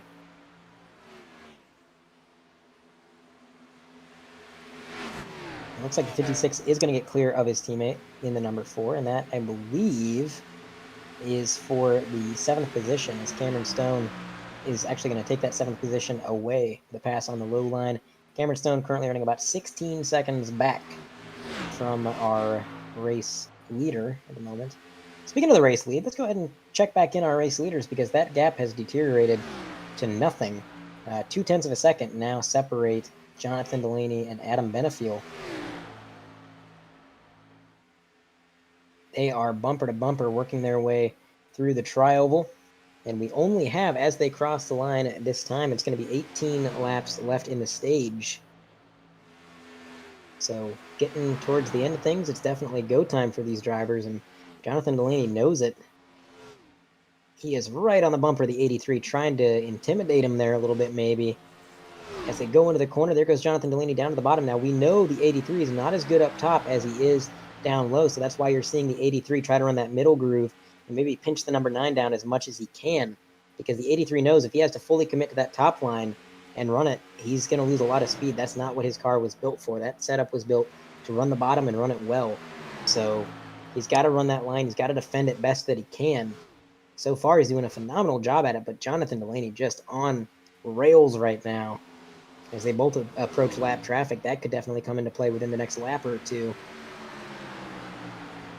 Jonathan Delaney falling back a little bit through 3 and 4 there, but getting a good run out of the turn, possibly backing it up a little bit, cooling his tires down, going to make another charge at it. Definitely, I believe, the faster car at the moment, but just not quite able to make it in the pass. We go to our multi-cam with the 16 and the 17 on the bottom left of your screen. Those guys are battling it out, and I do believe that is going to be for the 15th position. I'm sorry. It looks like the 16 might be off pace. No, he's all right. He's all right. He looked a little slow through the travel, but I guess maybe he was just letting the 17 get a look there. Battles all over the track. Down beneath on the bottom left there, you can see Ryan Samuelson continuing to be involved in a battle as a 22.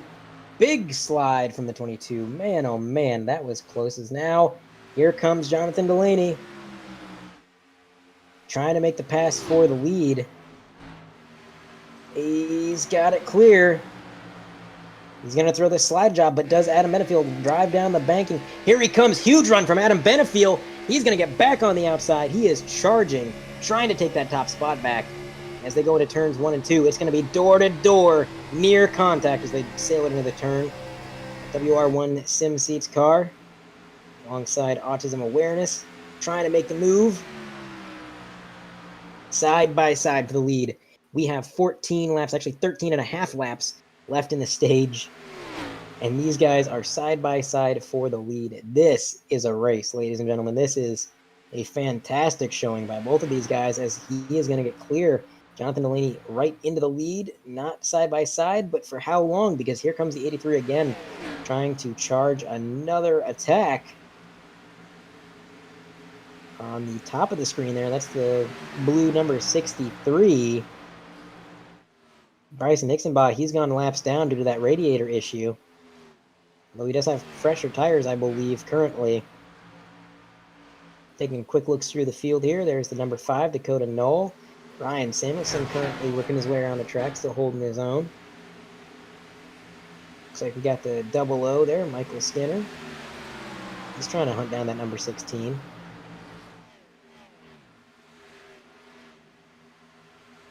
Cody Bird up to P15 right now. So after starting 27th, he's going to be up in top 15. Not a bad recovery. A lot of racing left to definitely make up some more ground, as we are currently running a lap at 140 or 150. I apologize, out of 160. So 11 laps to go, 10 and a half by now, as the leaders are probably currently through 3 and 4. But Dalton Mobley, who was nearly involved in that bobble when the 22 got sideways, that happened right in front of Dalton Mobley. I'm sorry, Mobley, and he got on the radio. He said, "Man, we're all good now, but I almost said some bad words when that happened," to quote him exactly. And Dalton, he's not much of a sailor mouth. So if he's getting that heated, you know something's going on. These guys are bumper to bumper. Quite a show going on right here. Ryan Samuelson under attack by that number 2, Pinsino.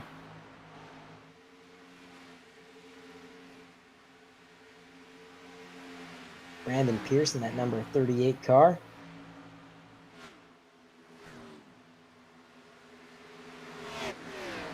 Currently, that number 38 resides in the 12th position.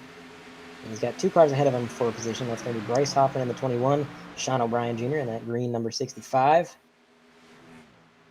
If he can get around them, well, he might just get himself a stage point, because that will be for P10. As they are side by side for this last stage point. I'm looking at Bryce Hoffman right now, right alongside the 65, and that is a great battle for the final stage point. As behind them, they continue to battle as well Keeping an eye on Dalton Mobley, number 2, Tyler Pincinel. There's the battle for the last stage point right there. The 21 and the 65 side by side, and the 38 not far behind. In fact, he is going to almost make it 3 wide there. Very close indeed. And the 17 riding that top line, maybe trying to get himself a stage point as well. So a huge 4-way battle right now for the final stage point. If you go to our 3Y TV multicam, bottom left of your screen, that's your race leader, Jonathan Delaney. Top right, that is the battle for the final stage point. 2 interesting points of note right now. Benefield about 5/10 back from the leader. He's fallen back a little bit, but not completely out of it yet. He does have 6 laps to go in this stage to try to make him come back. And they're going to stay side by side. There goes the block, the 21. Coming down in front of the 38, trying to hold on to P10, but man, these guys are hungry behind him. He is just, man, he is doing everything he can to hold them off, but they are so fast. Back there is, whoa! Contact between the 65, Sean O'Brien Jr., and the 38. That's going to give Bryce Hoffman a little bit of breathing room, but I'm not sure it's going to last very long, because that 38 is coming, man. He is fast, and that setback, I don't think it's going to hold him back too long. Additionally, the 17's closing in as well. We talked about him. I said he made himself part of this picture. Well, there he is. Oh, we got a wreck going on in the front stretch. You can see it right alongside your leader, bottom left of your screen. A lot of smoke. Oh! I believe that was a near miss. No caution as of yet, but that was the 00, Michael Skinner. No yellow flag as of yet. Michael Skinner not happy about the fact that that was not a caution. I believe Ryan McDaniel was also involved. He's slow on the apron right now. So that kind of tells me he may have had something... it might have played a part in that. We'll have to see. Man, that was the second time that Jonathan Delaney's had a wreck happen right in front of us. We do have a replay. Our 3Y TV multicam. Devin Medeiros just getting a little bit loose. Maybe a little bit too much throttle coming out. We got right into the 00. 00 locks it up, trying to stay off the track in front of the leaders. Not sure why Ryan McDaniel was slow on the apron. Maybe he was just coming out of the pits, not entirely sure. But as we have 4 to go in the stage, 3 at the line, looks like that 83 has used this lap traffic to his advantage. He has closed the gap massively. Looks like the number 9 is going to go up high, then down low. He fakes high, goes low. The 83 running the high line. We know that's not where he's comfortable, but it looks like that 83 is fast no matter where he puts it. 27 coming across the radio saying, I'm going to go low. I'm going to give these leaders space. So here he goes down low. The number 9 and the 83 both going to have to take that high line. The question is, who drives down the banking? Who gets the better run out? Right now, it looks like the 83 actually got the better run out. As we cross the line, it's going to be 2 to go in the stage. Pit road is closed for these competitors. They're going to have to run it out to the end here. 83 dropping back a little bit now that the lap traffic has been dealt with. I think that played a big part in how much he was able to close the gap, but even still, he's getting really good corner exits. And that's kind of a product of running the top line. So coming through 3 and 4, this is going to be the white flag of the stage. So once 10 cars have crossed the line to complete this lap, 160, that is going to be stage 2 in the books. And we're going to be headed into the final stage, that 107 lap dash to the sprint, to the end. If I could speak properly, I can't. I've been talking a lot, ladies and gentlemen. My sanity has slowly been slipping, and we're doing our best. But number 9 car, Jonathan Delaney, he is still leading this thing, and the 83 falling back ever so slightly. He had his opportunity. The lap traffic did hold up the leader a little bit, but he just couldn't quite make the move.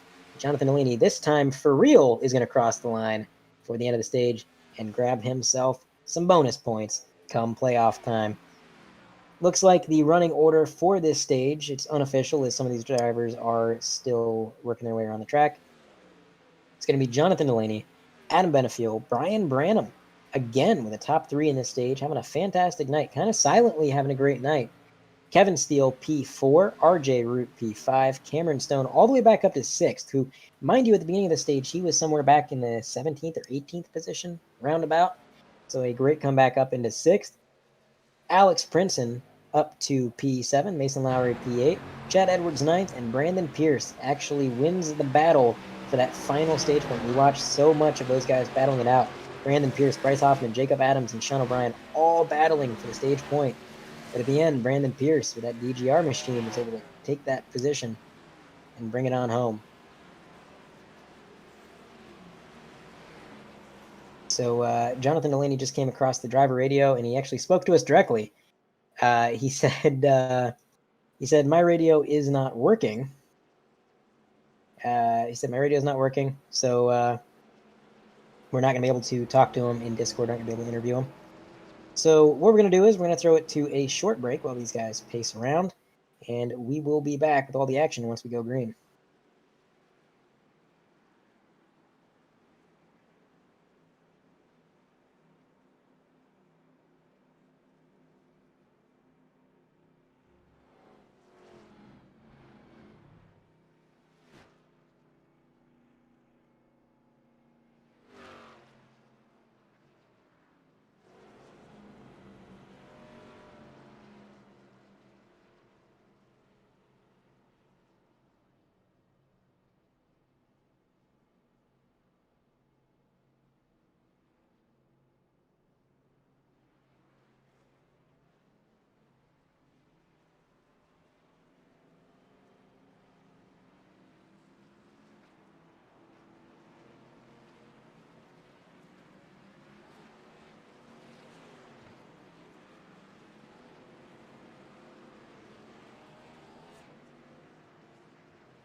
And we're back from break. It's going to be Jonathan Delaney leading the way after that pit sequence. Didn't lose any positions. Brian Branham up into P2. Going to be starting outside row 1 in that number 74 Roku machine. And across the driver chat, Chad Edwards just said, don't miss a shift, please, Cam. So I think he isn't quite sure who missed the shift on the first restart there, because I don't think it was Cam that missed the shift. So yeah, I don't know, but we're gonna be getting these cars to green. The number 9 car, Jonathan Delaney, warming up his tires. He saw a little bit of swerving back and forth there. Not sure with this tire model that I'd want to do that. Might warm them up a little bit too much, because boy, do these tires take heat quickly. So gonna be interesting to see how this restart shakes out. Jonathan Delaney waiting patiently for that pace car to make that hard left turn onto pit road. There it goes. Jonathan Delaney out and away, right down to the apron, as is pretty much everybody else behind him. That is the place to be He's going to get a pretty good jump, take the lead securely with Kevin Steele back in third, Brian Branham second. Cameron Stone up into P4, trying to work his way back into the podium for the first time since the first pit sequence, I believe. It's been that long since he's been up front. Behind him, he got Mason Lowry in the number 56, as well as Adam Benefield a little bit behind him. But it is currently a four-way battle for the lead, and on your screen, 56 blinking. Mason Lowry was told he was blinking. He's pulled over and let a lot of drivers go by. So he was well within the top 6, I believe, and now he's going to drop back outside of the top 10. So that's quite a shame. It's on your screen. Continuing to watch this battle for the lead. That's Cameron Stone back up into P2. Or P3, I apologize. P2 is going to be Brian Branham still, and he's actually keeping pace with the leader, that number 9, not able to drive away with it just yet.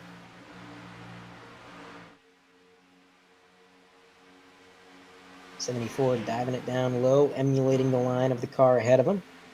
Seems to be working out pretty well, but I've always said when you're following somebody, maybe it's not always best to completely copy their line because you don't want to be as fast as the guy ahead. You want to be faster. So maybe going to look around the track a little bit, see if he can't find some speed somewhere, as he has a really good 3 and 4. Actually closed in a little bit there.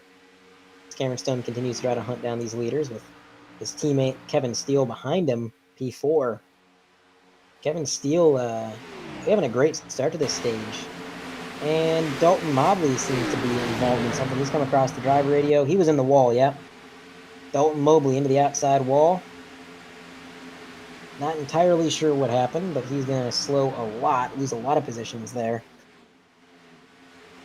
Might have involved, don't quote me on this, it might have involved the 22. I do see him up there, and I know these guys have kind of been going at it tonight. We're going to take a look at the replay here, top right of the screen. Here we go. A little bit of contact with number 5. That's what sent him into the wall. So a little bit of contact with Dakota Knoll, and then just had to kind of wait it out and see.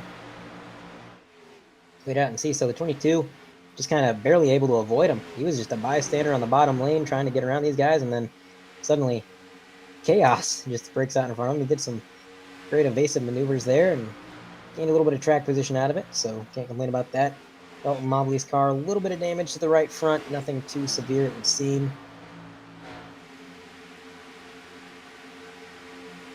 It's on your screen. That is going to be the number 16, Ryan Samuelson, as well as Cody Bird, and that number 13.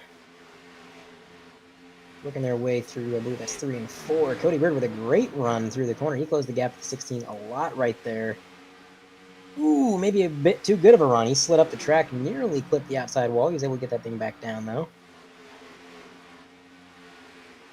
Here he goes again. He's going to try something down on the bottom lane. Not quite close enough yet, but he's getting there. Cody Bird finding some really good pace right now back there in P14.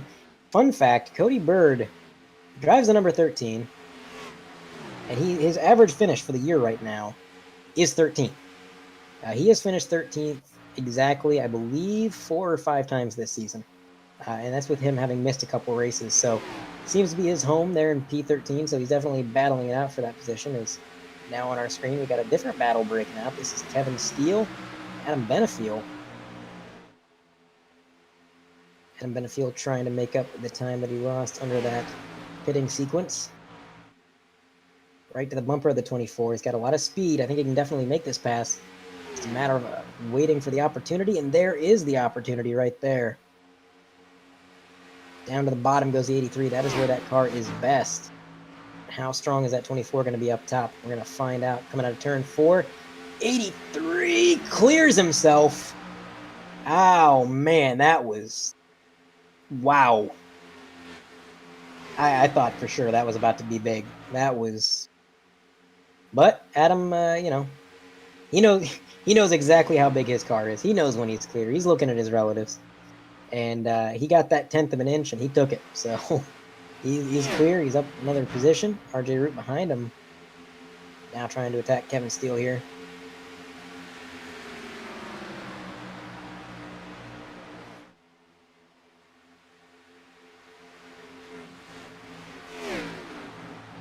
Kevin Steele trying to work that high line. He could have ran the bottom right there. He didn't have anybody beneath him, but seems like he was running the top line by choice there. Maybe he kind of found out that the car feels a little bit better up there, a little bit smoother. He's actually not letting the 83 run away with this. Seems like that 24 has found a little bit of speed up top that he did not have running the bottom. But like I've said so many times tonight, while that top line can be fast, oh my goodness, that one, whoa, 65 in the other car there. They had a moment there, but while the top can be fast, it will eat up your tires, and it will eat them up pretty quick. So maybe playing the short game here. Kevin Steele on that top line, but on your screen, that's the 65 who had a bit of a close call there. He's trying to run that high line. Brandon Pierce down low.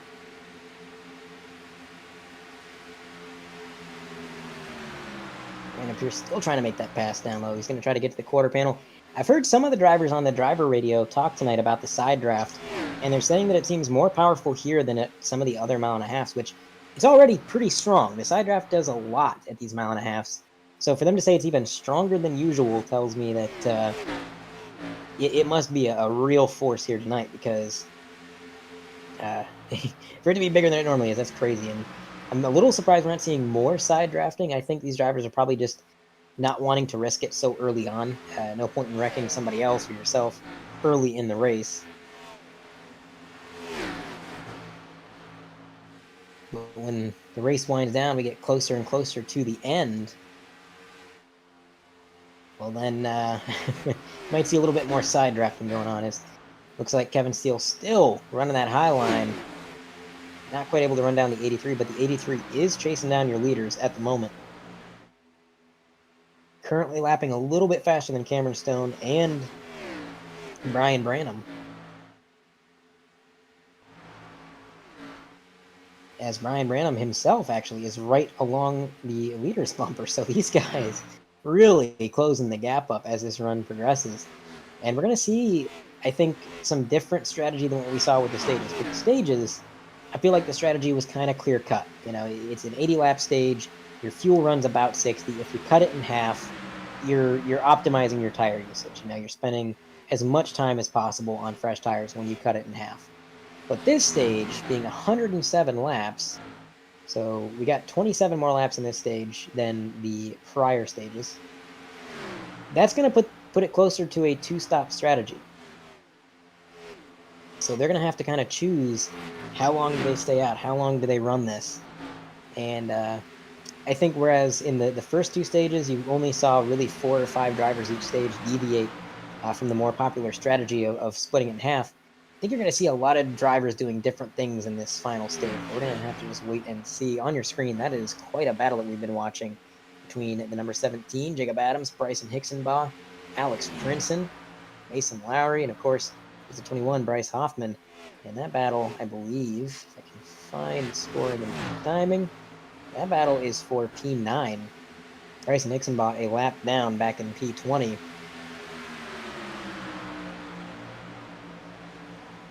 So he's trying to get back on the lead lap, doing everything he can. I believe he got his damage fixed to the point where he's no longer overheating, and it seems like the performance on that 63 is not hindered that much.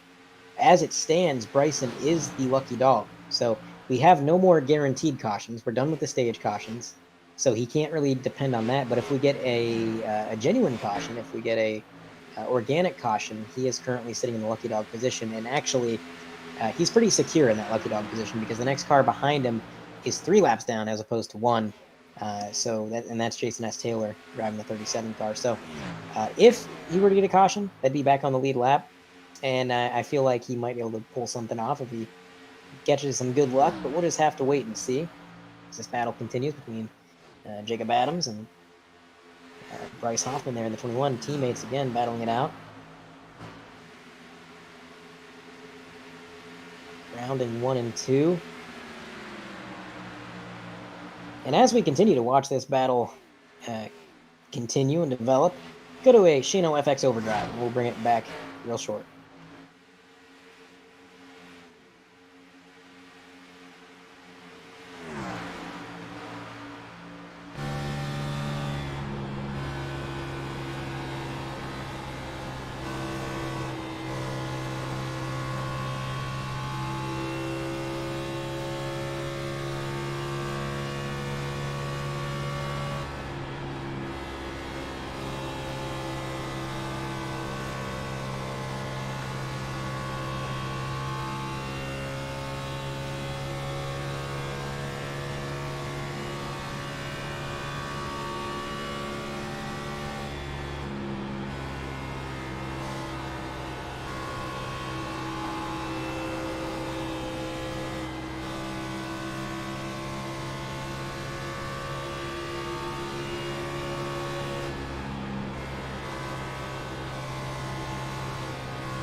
And we are back running the Field Filler 400, presented by sorry, uh, give me 1 second here. I apologize. Presented by Outcast Sim Paints. I almost said Outlaw, and then that didn't sound right in my head. Outcast Sim Paints for all your sim paint needs. You can see I'm just deteriorating as this race goes on. I apologize, folks.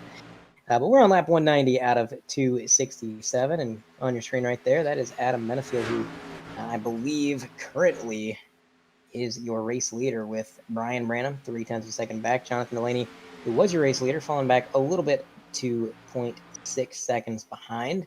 Cameron Stone behind them in P4. Kevin Steele, P5. That is your top five as they run. Bryson Nixon Boss still holding down that lucky dog position.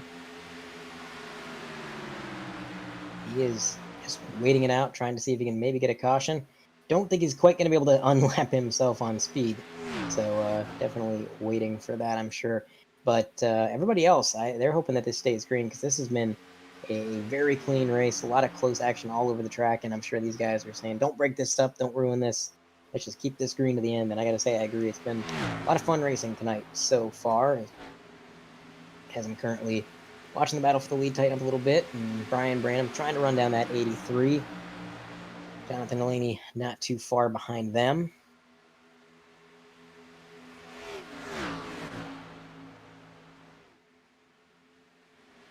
Looks like Jonathan Delaney is closing the gap to that car, the 57 there. Or I'm sorry, the 57 is closing the gap to him there. So these guys are really bunching up. They had a little bit of separation, and now as these laps are winding down, that separation is starting to go away. It's now too wide between Brian Branham and Jonathan Delaney, but Jonathan Delaney going to fall back in line there. All this battling, slightly allowing the 83 to get a bit of a gap there. As Jonathan Delaney back to the bottom. He's trying to make this move. He's done this a couple times now. Trying to make it happen. Not quite. Going to slot back up behind Brian Branham in that 74.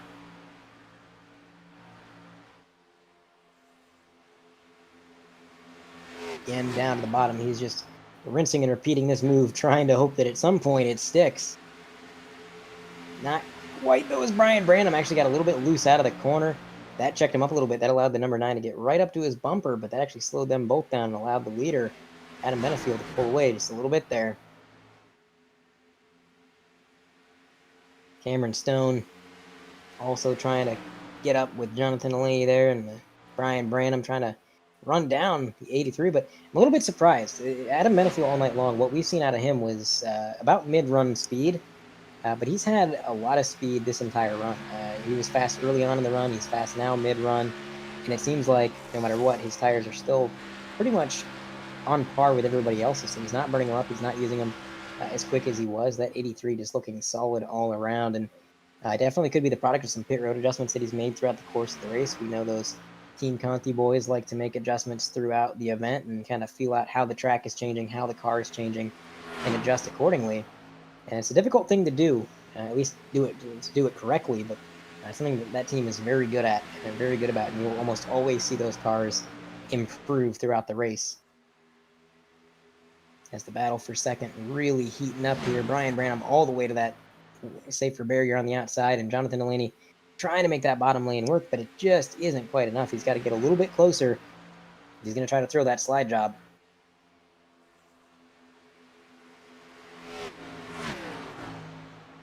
Again, this time he's a little bit closer, but I just don't think it's quite going to be enough. Brian Branham's defense on that top line has been phenomenal these last few laps. Number 9 hugging that white line, and now looking behind, I noticed that Cameron Stone is trying to work that high line as well. He's been running up there for the last few laps, pretty much in tracks there with the number 74, just following his line. As we go on board with Cameron Stone, you can see he works his way through the corner, using those dashed white lines for reference, and he's just hugging that outside lane. It's working really well, but I gotta think, man, he's got to be burning up those tires. And it sounds like we got some drivers coming down pit road already. Lap 198, Chad Edwards came across the radio, said, I'm going to be coming down pit road. Looks like we got one down there right now as well. That is Damaris Hickenbottom, 09. We get that car service alongside Devin Medeiros. And here comes Chad Edwards, who we just mentioned. He's going to be getting that car serviced. And up front, battle continues. Jonathan Delaney, the definition of insanity, trying the same thing over and over again, expecting different results, except this time the results are different. Look at that. He actually gets alongside him, gets a little bit of a side draft. Now he might actually have something for second place. Yeah, not quite. 74 going to slide down in front of him. Looks like that 9 car is picking up pace. That long run speed is his friend, but we're getting close to a pit sequence, so battling right now might end up being kind of futile. Honestly, it might actually hurt him battling now before the pit sequence, as opposed to kind of just getting that car serviced or riding it out until he does so. But we're going to find out, because he is not relenting. He is all over the bumper of that 74. He wants that position, and he is making it known as Adam Benefit. You can see him right there on the bottom of your screen, still pulling away, extending this gap over the 3 cars in the train behind him. Jonathan Delaney getting so close on that bottom lane, but Brian Brandon with those runs out of the corner, you just can't compare to those. I mean, they're so strong. He's just got so much exit speed. And I think a lot of that comes from how free that car looks in the middle. You can see that 74, when he comes through the center of the corner, the nose is pointed down, like towards the infield. And that just comes from how much rotation he's got in that car. And he can kind of drive it down the banking and use that added momentum just to get huge runs down the straight. So while Jonathan Delaney closes the gap by taking the shorter route around the corner, in the long term, it's the line that 74 is running that's going to be, I think, superior. As they continue on this battle, more cars, I believe, making their way down pit road. I could be wrong. I thought I saw that. But this pit sequence a lot more spread out. You know, we saw a handful of cars come down pit road, and whereas in the first 2 stages, once a few of them came, everybody came down pit road. Now, a lot more spread out. I kind of predicted this. I said we're going to see a lot more varying strategies when the stage is a little bit longer and it's closer to 2 stops. So definitely seeing that play out. As Jonathan Delaney falling back a little bit, he's not quite as close to the 74. Definitely not close enough to try to throw a slider on him. And Cameron Stone, I'm a little surprised by him. He's been running P4 back there, and he's just kind of been riding behind these guys, not really battling, not closing the gap, but not really falling back either. He's just running perfectly in time with them, possibly by choice. Maybe he doesn't want to waste time battling and holding everybody up when we are close to a pit sequence. Actually, amidst a pit sequence, because some guys have come down already. Cam, coming into this race, he said, oh, he's 22 on the apron down there. He's making his way out of pit road. Cam coming into this race, he said he just wanted to finish. Didn't really care where. He just wanted to make it out of stage 1 because in both of his prior appearances here, he had DNF'd before the end of stage 1. Well, he's exceeded that goal. He was there for stage 1. He was there for stage 2. Now, as we surpass lap 200, we're on lap 205 out of 267. He is still in the show and in the top 5 to boot. So a great points night for Cameron Stone. Continuing to follow these guys, battling it out for second place. And the lead has just grown immensely. That 83 car is gone. And you look at right there at the top of your screen, that is a good second half leader. So he is definitely has that long run speed, which is helping him out quite a bit. Especially, with this longer stage, you're going to see more long runs. So with that speed that he's got, that car is looking dialed. Adam Benefield looking to try to get another win this season. Let's see how it shakes out. I joked about John and the definition of insanity, but he just keeps trying it, and it just doesn't quite work. And it's just been almost like watching the same lap and repeat over and over again. John goes to the bottom, the 74 goes high. John doesn't quite get there. But he had a really good corner there. He's actually almost to the quarter panel. He's going to fall back in line, see if he can do anything through 3 and 4, entering right behind. Down to the white line as per usual. Slid up the corner a little bit there.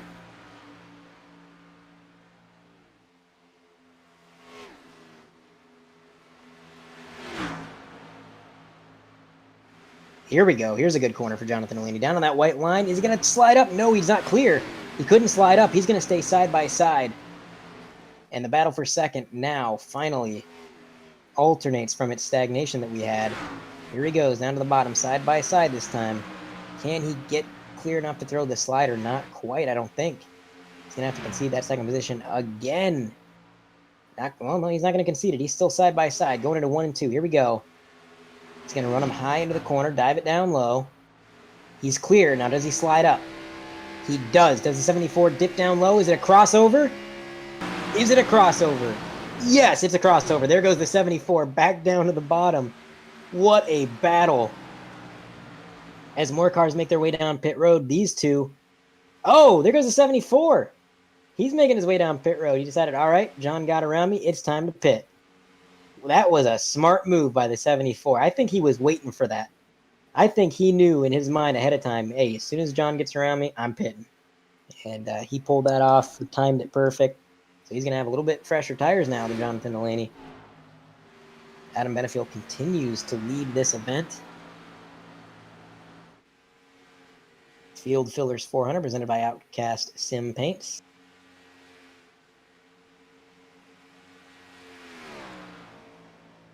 Jonathan Delaney currently running about 2.4 seconds back from Adam Benefield. So all that battling, in addition to Adam Benefield's absurd long run speed, has just absolutely played into Benefield's favor. He's got a massive gap. You can see that's the difference right there. Gotta wonder though, how much time is Brian Branham going to make up on the leader, having pitted so much earlier? Because the 83 did opt to bypass pit road once again, this time by. So with a few laps on fresher tires and only about a 2-second gap prior to the pit sequence, he could very easily make that gap up and cycle out as the leader if he has a few good laps on these fresh tires. So we're going to have to wait and see. There's Ryan Samuelson on your screen right there, and the number 16. I believe he also has yet to pit. It's been a very slow rollout with these pit stops, I gotta say. It's been a very interesting thing to watch. The difference in strategy is I think the 17 might have been in the wall there. It's hard to tell from my perspective. I think Jacob Adams might have scraped the wall. No harm, no foul. Car's looking good. And as the 16 tries to make the move on Jacob Adams, here comes Kevin Steele, I believe, making his way down pit road. One of the later adopters to pit road, but again, top 5 has yet to pit. Benefield, Delaney, Stone, Lowry, Hoffman, all of these drivers yet to pit. Brandon Pierce as well, Tyler Pinsino in P7.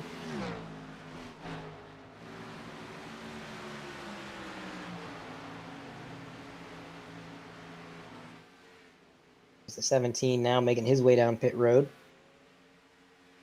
It's a pretty fast pit road entry, but I think he got it woed up in time. No tire lockup. He was all right. Gonna make his way down pit road. And now, leader dealing with some lap traffic. That's Dakota Knoll, who has been putting on a great effort tonight. Dakota Knoll, he's been involved in a lot of battles all night long. And he has just really driven his heart out tonight. Played a lot of good defense, played some offense. We got to watch him battle a lot earlier in the race, and he definitely put on a show for us. So, having a great run there. And right now, sounds like a few more cars making their way down pit road. This is really going to be interesting. If I was a betting man, which again, I'm not, I suck at it, I would say Brian Branham's going to cycle out the leader here, just because of how much earlier he pitted than the leader, how much time he's going to gain. Of course, the flip side of that, as always, is going to be that later on in this run, it's going to be Adam Benefield with fresher tires. So that's going to kind of come back and swing around the other way, kind of even itself out. Now Adam Benefield comes across the driver radio, says he's going to come down pit road. So here he goes through 3 and 4. He's going to woe it up down beneath that white line. There goes your leader. And with that little maneuver, he's going to hand the lead over to Jonathan Delaney, who still has yet to pit, I believe. Yep, he is still out on track. It's Cameron Stone behind John Delaney. John, the last of the top 3 to opt to come down pit road, maybe sacrificing quite a bit of time. We'll have to find out. Who knows? Could play out differently than expected. Mason Lowry up there in P3, ahead of his teammate Hoffman.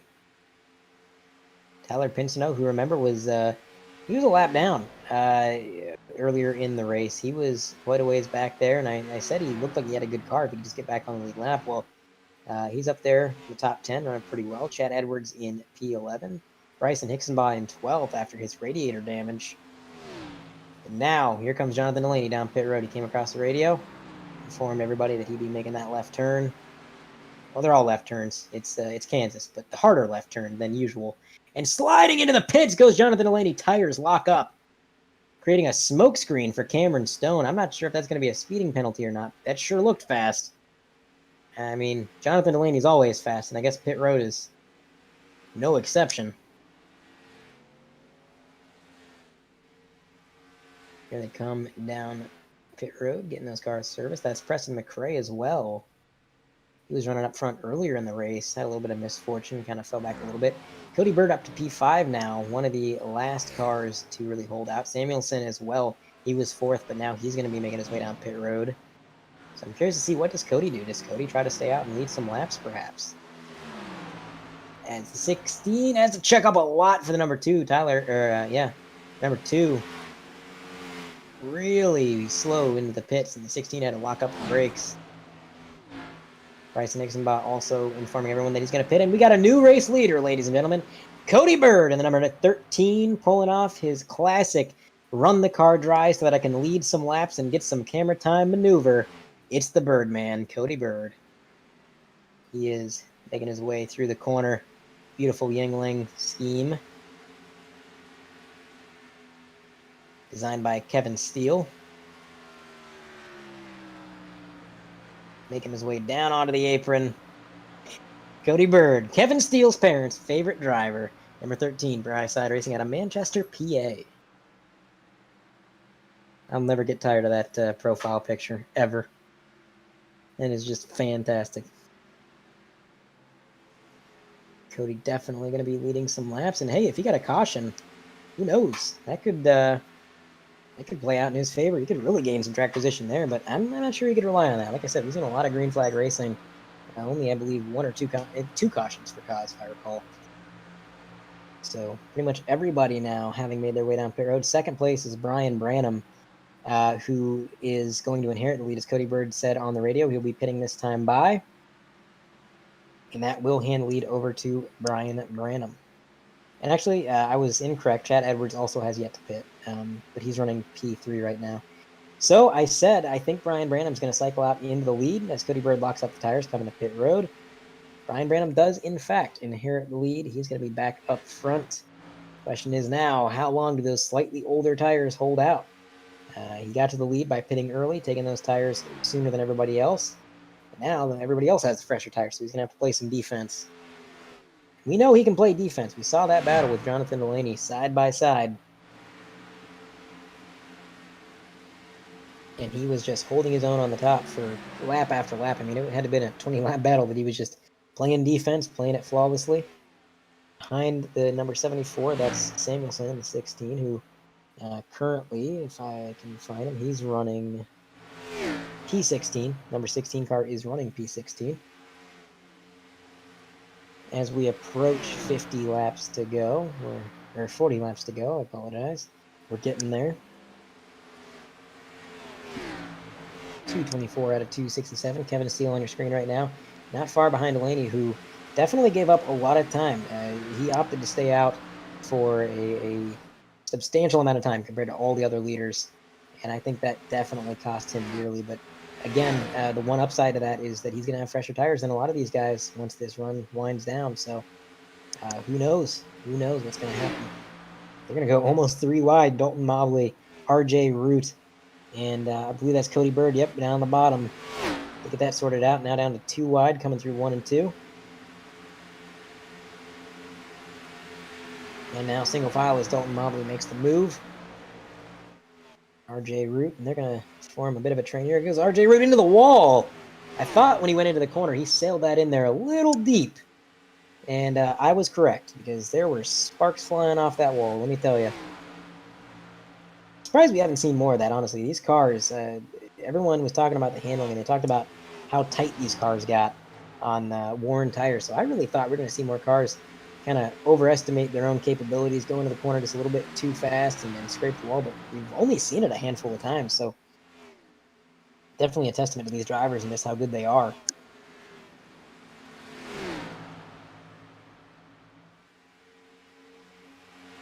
Adam Benefiel and Cameron Stone. Whoa! There goes the 09 to Maris Hickenbottom. Hard into the inside pit wall. Puts it in reverse. Tries to spin it around. Heavy damage to the front end of that number 09. White and green lawn services machine.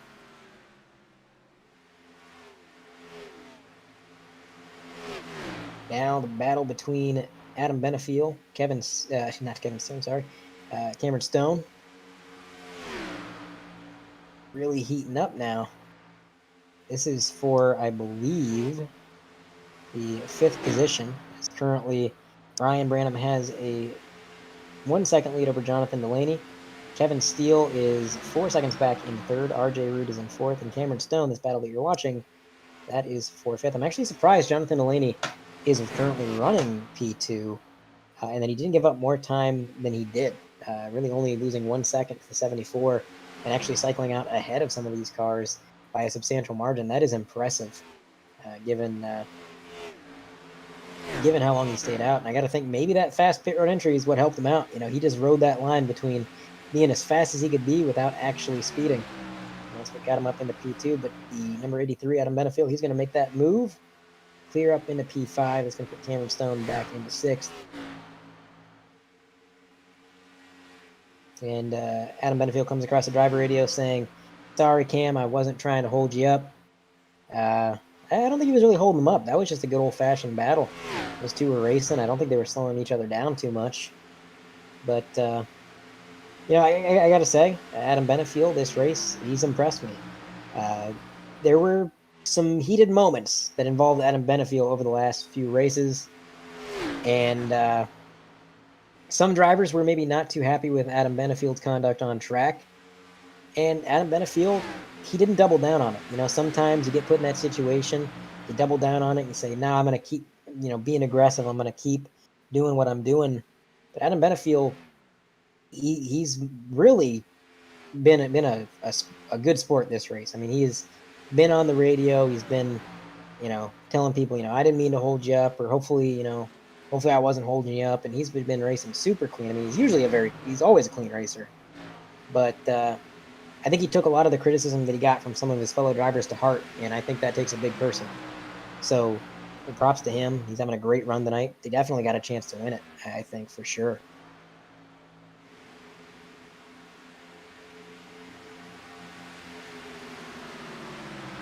And right now, Jonathan Delaney back up into the lead. He's actually got clear of Brian Branham. I guess we kind of missed that Jonathan Delaney was really closing that gap that fast. I didn't think he was closing the gap that quick, but now up into the lead goes the number 9 once again.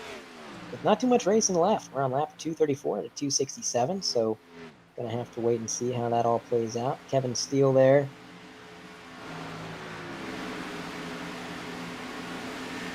P4.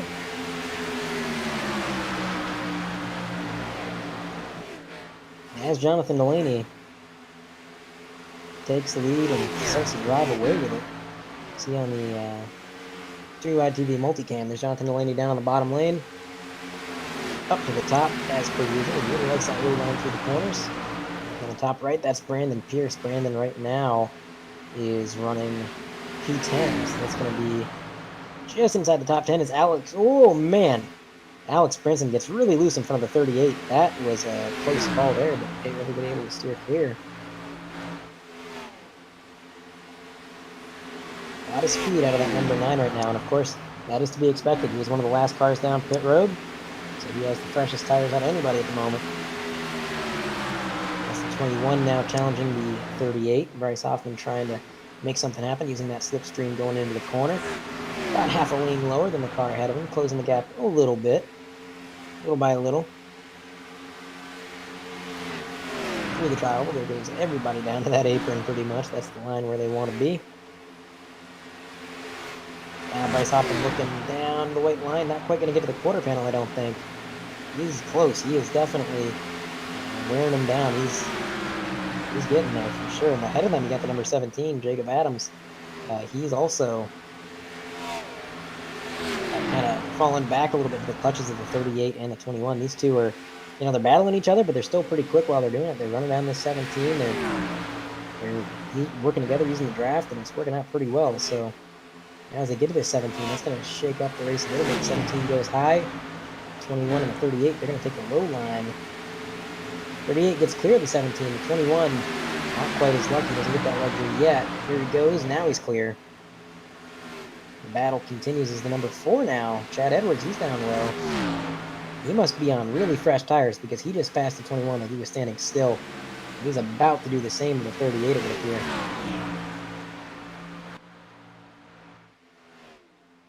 Side by side and now clear. There goes Chad Edwards in that number 4 machine. Chad, of course, currently running P19, lap down.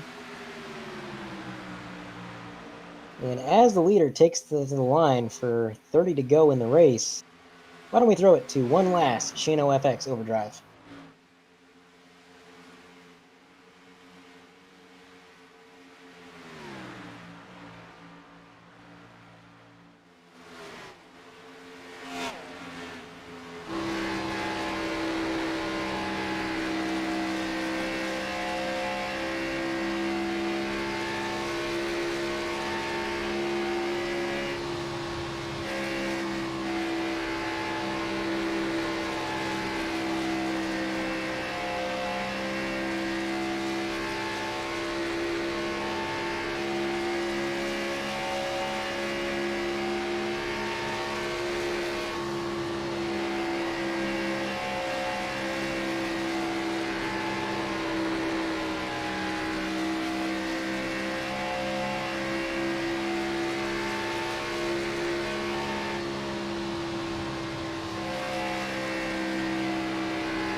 And we are back to the Field Filler 400 presented by Outcast Sim Paints.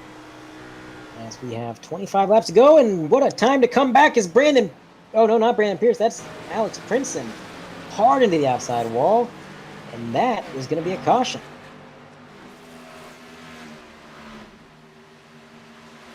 Man, that was a hard hit, and you saw it all happen right in front of the camera as we rode on board. Take a look at a replay here. That's Alex Princeton in the 19. Dakota Knoll in the number 5. Looks like a little bit of contact from Dakota Knoll and then up into the outside wall. Cody Bird with a close call. He was able to avoid that by swerving to the outside wall. That was amazing. We go on board with Dakota Knoll. Let's see if there was any contact here. There might not have been. No, sir. There was no contact. Well, okay, there was contact there. But it was contact because the 19 was loose.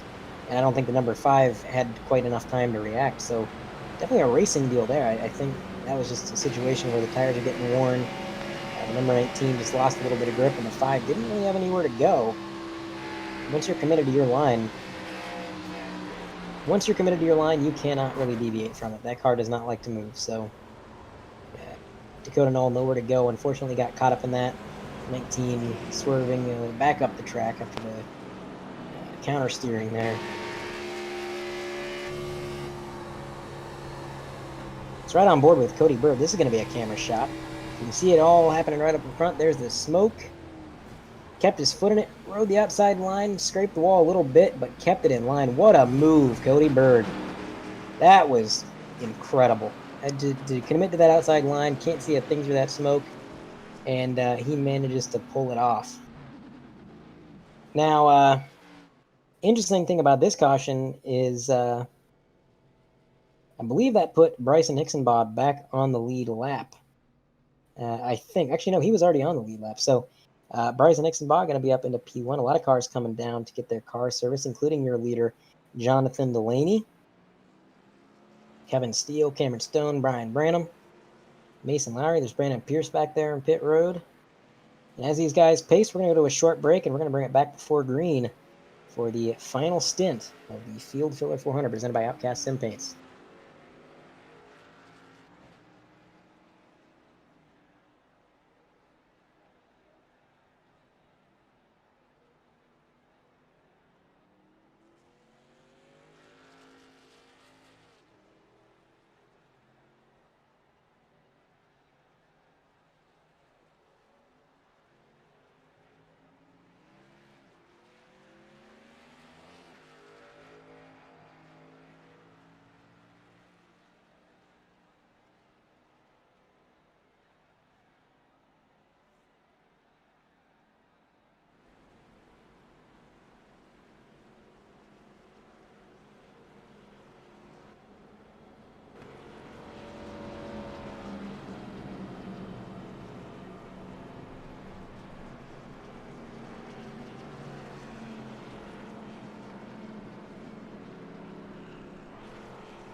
And we are back for the Field Filler 400 presented by Outcast Sim Paints.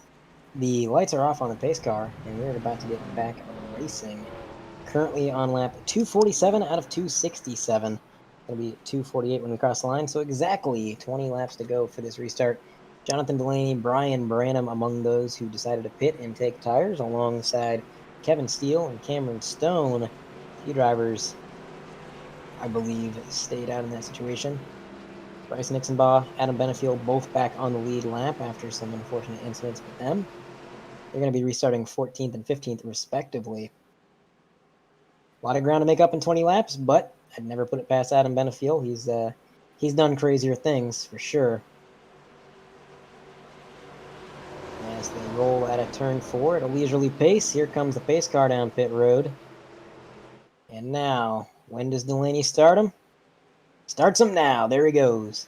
Gets on the loud pedal with a little bit of a push from Cameron Stone. Brian Branham with a good start on the outside. Cameron's going to fall back to third.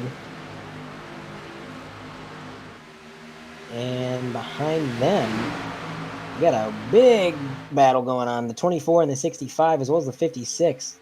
That is a gaggle of cars and a lot of hectic stuff going on back there. A lot of stack ups and accordion effects and whatever other phrase you want to throw at it. A lot of chaos there on that restart, which is definitely a net positive for Jonathan Delaney. He benefited from all the crazy things going on behind him. A lot of that battling allowed him to pull away a little bit, but Brian Branham not letting him get too far out, for sure. 57 trying to hold off his teammate. Kevin, consistency steal. Kevin Steele definitely been consistent this race for sure, living up to the name. Here's the battle for first. Ryan Branham just a 10th of a second back. 3/10 for Cameron Stone. 4/10 for Kevin Steele. And Sean O'Brien Jr. 7/10 back. So great run tonight so far for Sean O'Brien Jr. Now around top 5. A lot of drivers coming across the radio that maybe weren't too happy with that restart. Not exactly sure what happened. I think something a little bit further back in the pack might have occurred. It's now the 74. He's going to make a move on Cameron Stone, it looks like. No, I'm sorry. He's making a move on the leader. Jonathan Delaney. Got that high line. Got a really good run. John's going to have to drive up and block it if he... Oh, he swerves down. There goes Brian Branham back to the top. They are weaving like Ricky Bobby and Jean Girard, trying to block one another. Somehow, Delaney maintains the lead. They were all over that tri-oval. I cannot believe what just happened there. Brian Branham, though, he is on the hunt. He wants this win. And he has the car. He is flying right now on these fresh tires. On board with second place, Brian Branham in that Roku machine. That is the difference. Teal blue bumper right there. Actually more like a seafoam green bumper right there.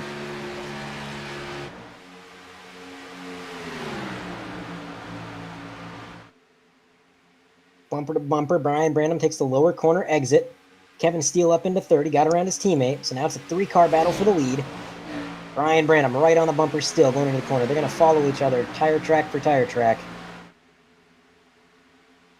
Brian Branham not relenting. Down to the bottom of the tri-oval. Is he going to get to the quarter panel? No, he moves high again.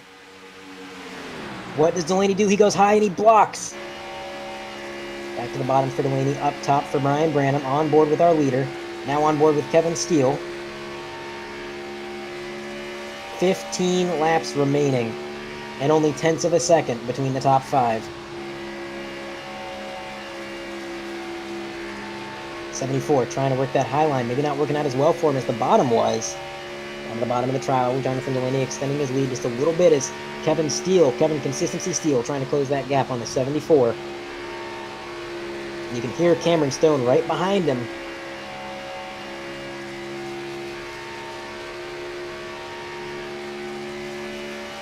He goes. He's going to get into the corner here. He's going to drive it in deep. Trying to make the move for second place. A little bit deeper than the 74. It's a good run out. Not quite enough. That 74 is fast. Unfortunately for the 74, it looks like Jonathan Delaney's car is starting to come to life a little bit. Now that the tires are getting a little bit of heat in them and they're a little bit scuffed up now. That car seems to be really dialed in. He's able to get it right down on the bottom. That high line for the 74 just not quite working out like it was before. Because now the 74 is going to dip down low. Does that open the door for Kevin Steele? Not quite. Brian Branham still working that high line to the best of his ability. It's been a great run for Brian Branham all night long. He would love to cap off this night with a win.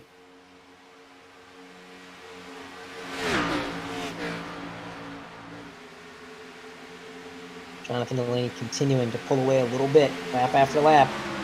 Now the 74 under fire from not one but 2 Apex machines, the 57 and the 24, side by side behind him. The 57 Cameron Stone dive into that white line. The 24 opting to follow the 74 up in the top line. RJ Root not far behind them, trying to make himself a part of the party. Says, why wasn't I invited? Don't have to ask for an invitation if you invite yourself to the party. He's going to get up there. He's lapping pretty quick right now with these guys battling ahead of him. RJ Root definitely not out of the question for a top 3 if he can get there. 11 laps to go as Cameron Stone and Kevin Steele continue to battle.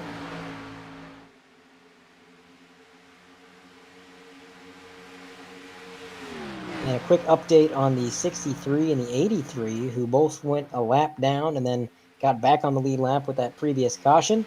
Well, Bryson Hicksonbaugh is currently running P15, 10 seconds back. And Adam Benefiel, he's currently running P8.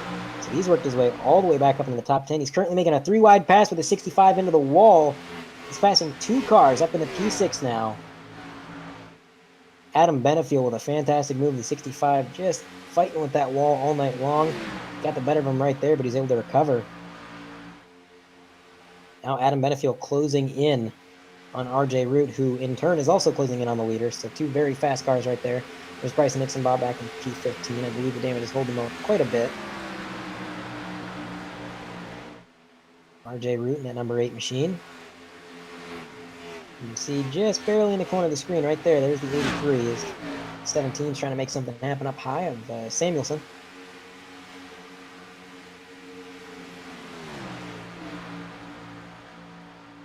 Under 10 laps to go. It's 8 to go in this event. Laps are winding down. Now Cameron Stone trying to get around the 74. Kevin Steele falling back a ways. Stone running that low line, and Jonathan Delaney up front has an advantage of about 0.8 of a second over Branham. Looks like RJ Root's going to try to get back around the 83. 83 very fast right now, but remember, he's had to drive through the entire field. He's been driving the wheels off that thing, and I mean that in the most literal sense of the word. He is definitely worn his tires out a little bit quicker than some of these other guys, having to navigate this traffic, push the car to catch up so much.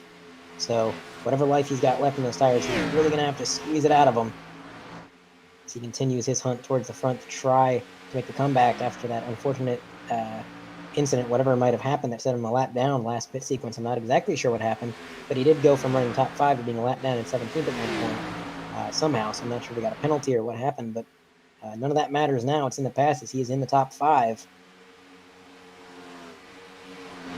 Cameron Stone continuing to ride behind Brian Branham, if you can call it that. And yeah, I wouldn't really call it riding. He's pushing that car. He is definitely trying, but John Delaney extending his gap up to 1 second, looking to get his second win in 3 races. He won Richmond. He had to serve as 1 race suspension for Talladega, and now he comes back. He is looking to win again for the second time this season on an oval. This time before it was a short track. Now he's trying to win on a 1.5 miles. It's going to be 4 to go when he crosses the line this time. Not much pressure from behind. This is a lot easier of a drive so far than what he had to deal with at Richmond. I would not count out Brian Branham and Cameron Stone. 4 laps left. Who knows? They can close the gap, perhaps. Closing the gap and making the pass are 2 different things. Is actually Brian Branham was a 1/10 of a second faster last lap, but that is not fast enough. If he wants to get there, he's going to have to be 0.3 of a second faster per lap, and he's going to have to make the pass. So right now, not much of a threat to Delaney, but we're going to wait and watch. On the screen right there, there's Adam Benefield. He got around Kevin Steele for 4th. Adam Benefield starting in the back of the pack with a 20-lap stint, and now just 17 laps later, all the way up into P4. It's been an impressive rally from that Team Conti driver. You can see the lap times between Benefield and Delaney. 3 out of the last 5, benefit goes to Benefield. Even if it's just by 1,000th of a second on lap 261, he's been faster on 3 out of 5 laps. That car is on rails, but again, running out of time as we're at 2 to go. There's your leader, Jonathan Delaney, currently sitting at about a 0.9 second lead over Brian Branham. Right there's the number 65, Sean O'Brien Jr. and Brandon Pierce. They're battling it out for position. We're going to go to the 3-wide TV multicam as Jonathan Delaney is going to take the white flag. Brian Branham in tow. One more clean lap for the young driver. For the avatar himself, Jonathan Delaney. Coming through 1 and 2, drivers are already congratulating him. He's got half a lap left. Now rounding 3 and 4, it's looking all but certain. Jonathan Delaney is going to secure his 2nd victory of the season. 2 victories in 3 races. And the one he lost, he couldn't participate in. Jonathan Delaney, 2 for the season. Everybody coming across the driver radio to congratulate him. It's a great drive by Jonathan Delaney in that number 9. There's Brian Branham. Gonna give him a little door tap in celebration. Whoa! Maybe a little bit more than a door tap. A little bit more than a door tap, but things don't always go as planned. Jonathan Delaney gets the car recovered. He's going to go burn it to the ground. And just an update on Cody Bird, maintaining his average finish of 13th. I believe he's finished 13th once again. So Cody Bird maintaining that 13th place average. The final results for this race are going to be, we're going to rattle them off quickly, so get ready. Jonathan Delaney, Brian Branham, Cameron Stone, Adam Benefield with a great rally back up to P4. Kevin Steele, RJ Root, Mason Lowry, Brandon Pierce, Sean O'Brien Jr., Tyler Pinsino, Jacob Adams, Ryan Samuelson, Cody Bird, Chad Edwards going to be at P14, Bryson Hickenbottom P15, Dalton Mobley, Preston McRae, Jason S. Taylor, Damaris Hickenbottom, Bryce Hoffman, Jameson Pearson, Ryan McDaniel, Dakota Knoll, Alex Princeton, Andrew Russo, Michael Skinner, Devin Medeiros, Kyle Moon, Jason Chambers, Chandler Hayden, rounding up the field, Cameron Caldwell. Finish out the field. All right, well, we're going to throw it to a short break, and we're going to come back with some post-race interviews, post-race coverage of the Field Fillers 400 by Outcast Sim Paints.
And we are back with our post-race coverage of the Field Fillers 400 by Outcast Sim Paints. Cameron Stone, you had a great run all night long. At one point, you kind of fell back through the field with a kind of a bad pit sequence, and then you fought your way all the way back up to a podium. Walk me through your night. Yeah, we had really good speed. Started up front. I was able to keep up with those guys. Didn't really. I knew from the start, we didn't really have the car to win the race. Something about being in fresh air, the car didn't like it. I guess did a little too much testing in dirty air and made it too good. So it was really loose without anything in front of me. Um, but yeah, we had a really good car. Probably should have finished, top three like we ended up doing. But it I don't know. I guess this track cuts a lot more. Like there's a curve to the start of pit road, and I I just wasn't ready for that the first time. Came down and clipped the pit road cone. Got a good 40-second penalty out of that. Um, Went a lap down. Luckily, we had that caution in stage one to put me back on the lead lap, and then stage two was just fighting to get all the track position I could, and got back to the top five for the start of stage three, and just kind of kept it clean all night. Brought it home third. Pretty happy with that. Absolutely. Now, you said going into this race, you told me you were just going to be happy to finish it. You didn't care where you finished. You just wanted to make it out of stage one. Your last two appearances here, you've been DNF'd before the end of stage one. Does this run give you maybe a little bit more confidence at this track going forward? Um, yeah, definitely. I mean, when Kansas was coming up on the schedule last year, I was pretty excited for it because I had had some really good runs at other mile and a halves, and Vegas is pretty similar.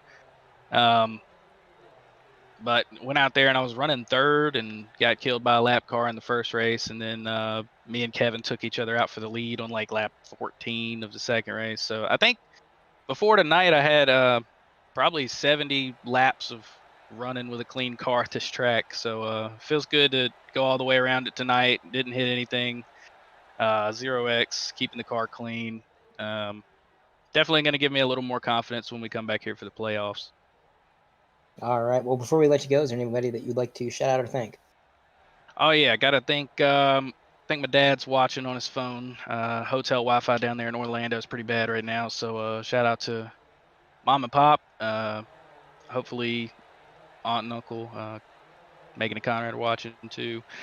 Um, got to thank my sponsors this week. Always Coors Light. And we had a new primary this week, D&Q Podcast. Shout out to you, Dirt, for being awesome and being on the podcast with me. And thank you guys for great coverage. All right. Well, thanks for your time. Congratulations on your podium, and hopefully we're talking to you next week. Thank you, bud. All right. That was Cameron Stone, your third place finisher, out of the booth, and now Brian Branham. You got a copy? Yeah, I'm here, man. Brian, I can't praise your run the night enough. You were just absolutely consistent. That's the best word I can think of. You were out there running great all night long. And I noticed you were really liking to come into pit road before everybody else. And I kept thinking, man, he's coming in so early, he's going to burn up his tires, he's going to lose a lot of time in those long runs. But you never did. Tell me how you pulled off this podium. I had a really good set this week, man. I'm going to give credit where it's due. Is the pay to win set. I actually did a little work on it, before the race to my liking. There in the first stage, I believe it was way too loose for me, and I couldn't really get much drive off, and I kept in step out in the middle of the corner up. It didn't matter where I was, if I was high, low, whatever. But yeah, my idea was, the stages were 80 laps. I figured everybody was thinking around 40, and I just wanted to get a jump on everybody. And I thought it was the right call, because I actually gained quite a few spots, and I knew I could maintain from my practice this week. I knew I could maintain up on the high side, fairly consistent, deep end run. So I figured, get out there and get the jump on them and gain some overall time, so. Absolutely, and the strategy definitely paid off. It gained you a lot of track position and ultimately got you up there to the podium finish. Now there was a point in that race there, Brian, where you were battling really hard with Jonathan Delaney. He would keep going down to the bottom lane. You would take that top line, and you'd be side by side. That continued for about 20 laps. And as soon as Jonathan Delaney finally got around you, you dove it onto pit road. Was that kind of the plan all along? Just wait it out to see how long you could stick out ahead, and then once he got around you, dip down into pit road? Absolutely. I actually pitted maybe a lap too soon. I was going to be short on fuel, so maybe you guys noticed I started to fall back a little bit there. And it was after we cycled out. I was trying to save fuel, and even when the caution came out, I was still under. I wasn't going to make it, but John, man, hats off to John. He's like I was telling my teammates, man, he's like the Terminator. He just keeps coming and he does not stop. That's his line, and he's gonna live or die with it. And he lived tonight. So. Absolutely. We had a great run the night. Before we let you go, anybody you'd like to shout out or thank? Absolutely. Pay to win for the set.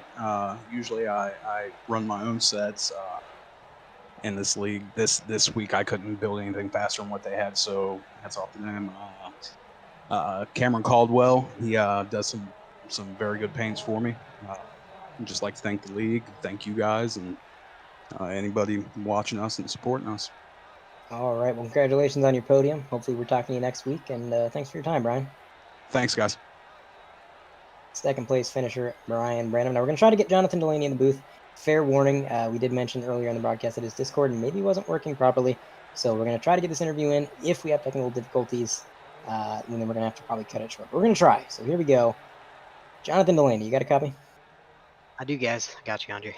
All right. Well, John, you've won 2 out of the last 3 races, and the one that you didn't win, you weren't able to participate in. So, man, how are you doing it? You've just been bad fast these last few weeks. Yeah, I'm honestly a little shocked myself. I big reason to this is everyone at Great Lakes Motorsports for all the help and setup help they've been doing this week. We've been crazy fast this week, and we put a lot of work in this week, and I'm really glad that it showed. It was car handled pretty much perfect all night. I had to make a little adjustment after stage 2. It was a little loose, but it's just grinding, laps and laps and laps and laps. It is really doing it for me. Absolutely. Now, in that last pit sequence, I noticed you stayed out longer than I think most of the other leaders by a fair margin. And I was thinking, man, he's going to cycle out so far behind, giving up so much time. But you cycled out right behind Brian Branham, and then you immediately ran him down from a second back, made the pass, and then pulled away by another second. Was the car just that fast that you could afford to stay out that long and really just not sacrifice much time? Yeah, short pitting the undercut at mile and a halfs, it just doesn't work. It just with the tire sequence and dirty air, it's not that big of a uh, what's the word? It's yeah, it's not a big enough advantage for you to do that. So usually staying out a couple more laps, 5 laps, it really helps because especially for me here, because everyone after 20 laps everyone was on the top and I was still able to run the bottom, and that really helped. All right. Well, going into next week, if you were to win next week, we know how much you like third. That would be your third consecutive win for races that you've participated in. How do you feel going forward into next week? Nah, I mean it would be nice to win a third, but next week's Dover or Darlington. That's right around Bryson's cup of tea there, and he's gonna be really hard to beat. So, but we'll get the laps in. We'll try our hardest. Come to the race prepared and as fast as possible, and see if it happens. All right. Well, before we let you go, John, anybody that you'd like to shout out or thank? Of course, I'd like to thank everyone at Great Lakes Motorsports, especially Ralph Hutchison for all the work he did this week. He made a fantastic car. And Glenn Ballard for the Q set got me on pole by more than half a tenth. So, but that was shout out to those guys, and everyone else over there for all the hard work they're putting in. Crixus Motorsports as well for their help. I'd like to thank you guys for broadcasting. It's been a while since I've been in the booth and you guys had broadcasting, so it's nice to have you guys back. I'd like to give a shout out to Kevin Steele for the paint. Did a good job on it. Let's see. Shout out to everyone that raced tonight: Brian Branham, Adam, Cam, raced around all night. But shout out to those guys. Had a lot of fun, and the admins for uh, broadcasting or for running this league. They do awesome job. So shout out to them. All right. Well, thanks for your time, John. Congratulations on another win. And we're definitely excited to see what you can do next week. Yep. Thank you guys. All right. That was your race winner, Jonathan Delaney, with his second win in 3 weeks and second consecutive win for races that he has competed in. So fantastic night for Jonathan Delaney. And with that, that is going to conclude our post-race coverage for the Field Filler 400 presented by Outcast Sim Paints. Again, I want to thank Outcast Sim Paints for stepping up and sponsoring this race, making sure that it got broadcasted for the viewers at home and the drivers that want to rewatch it later on. It's awesome what they did, and we definitely appreciate it. For 3 Wide TV, I'm Andre Grandbush, and Carlos Acosta in the booth as well. And we are bidding you good night.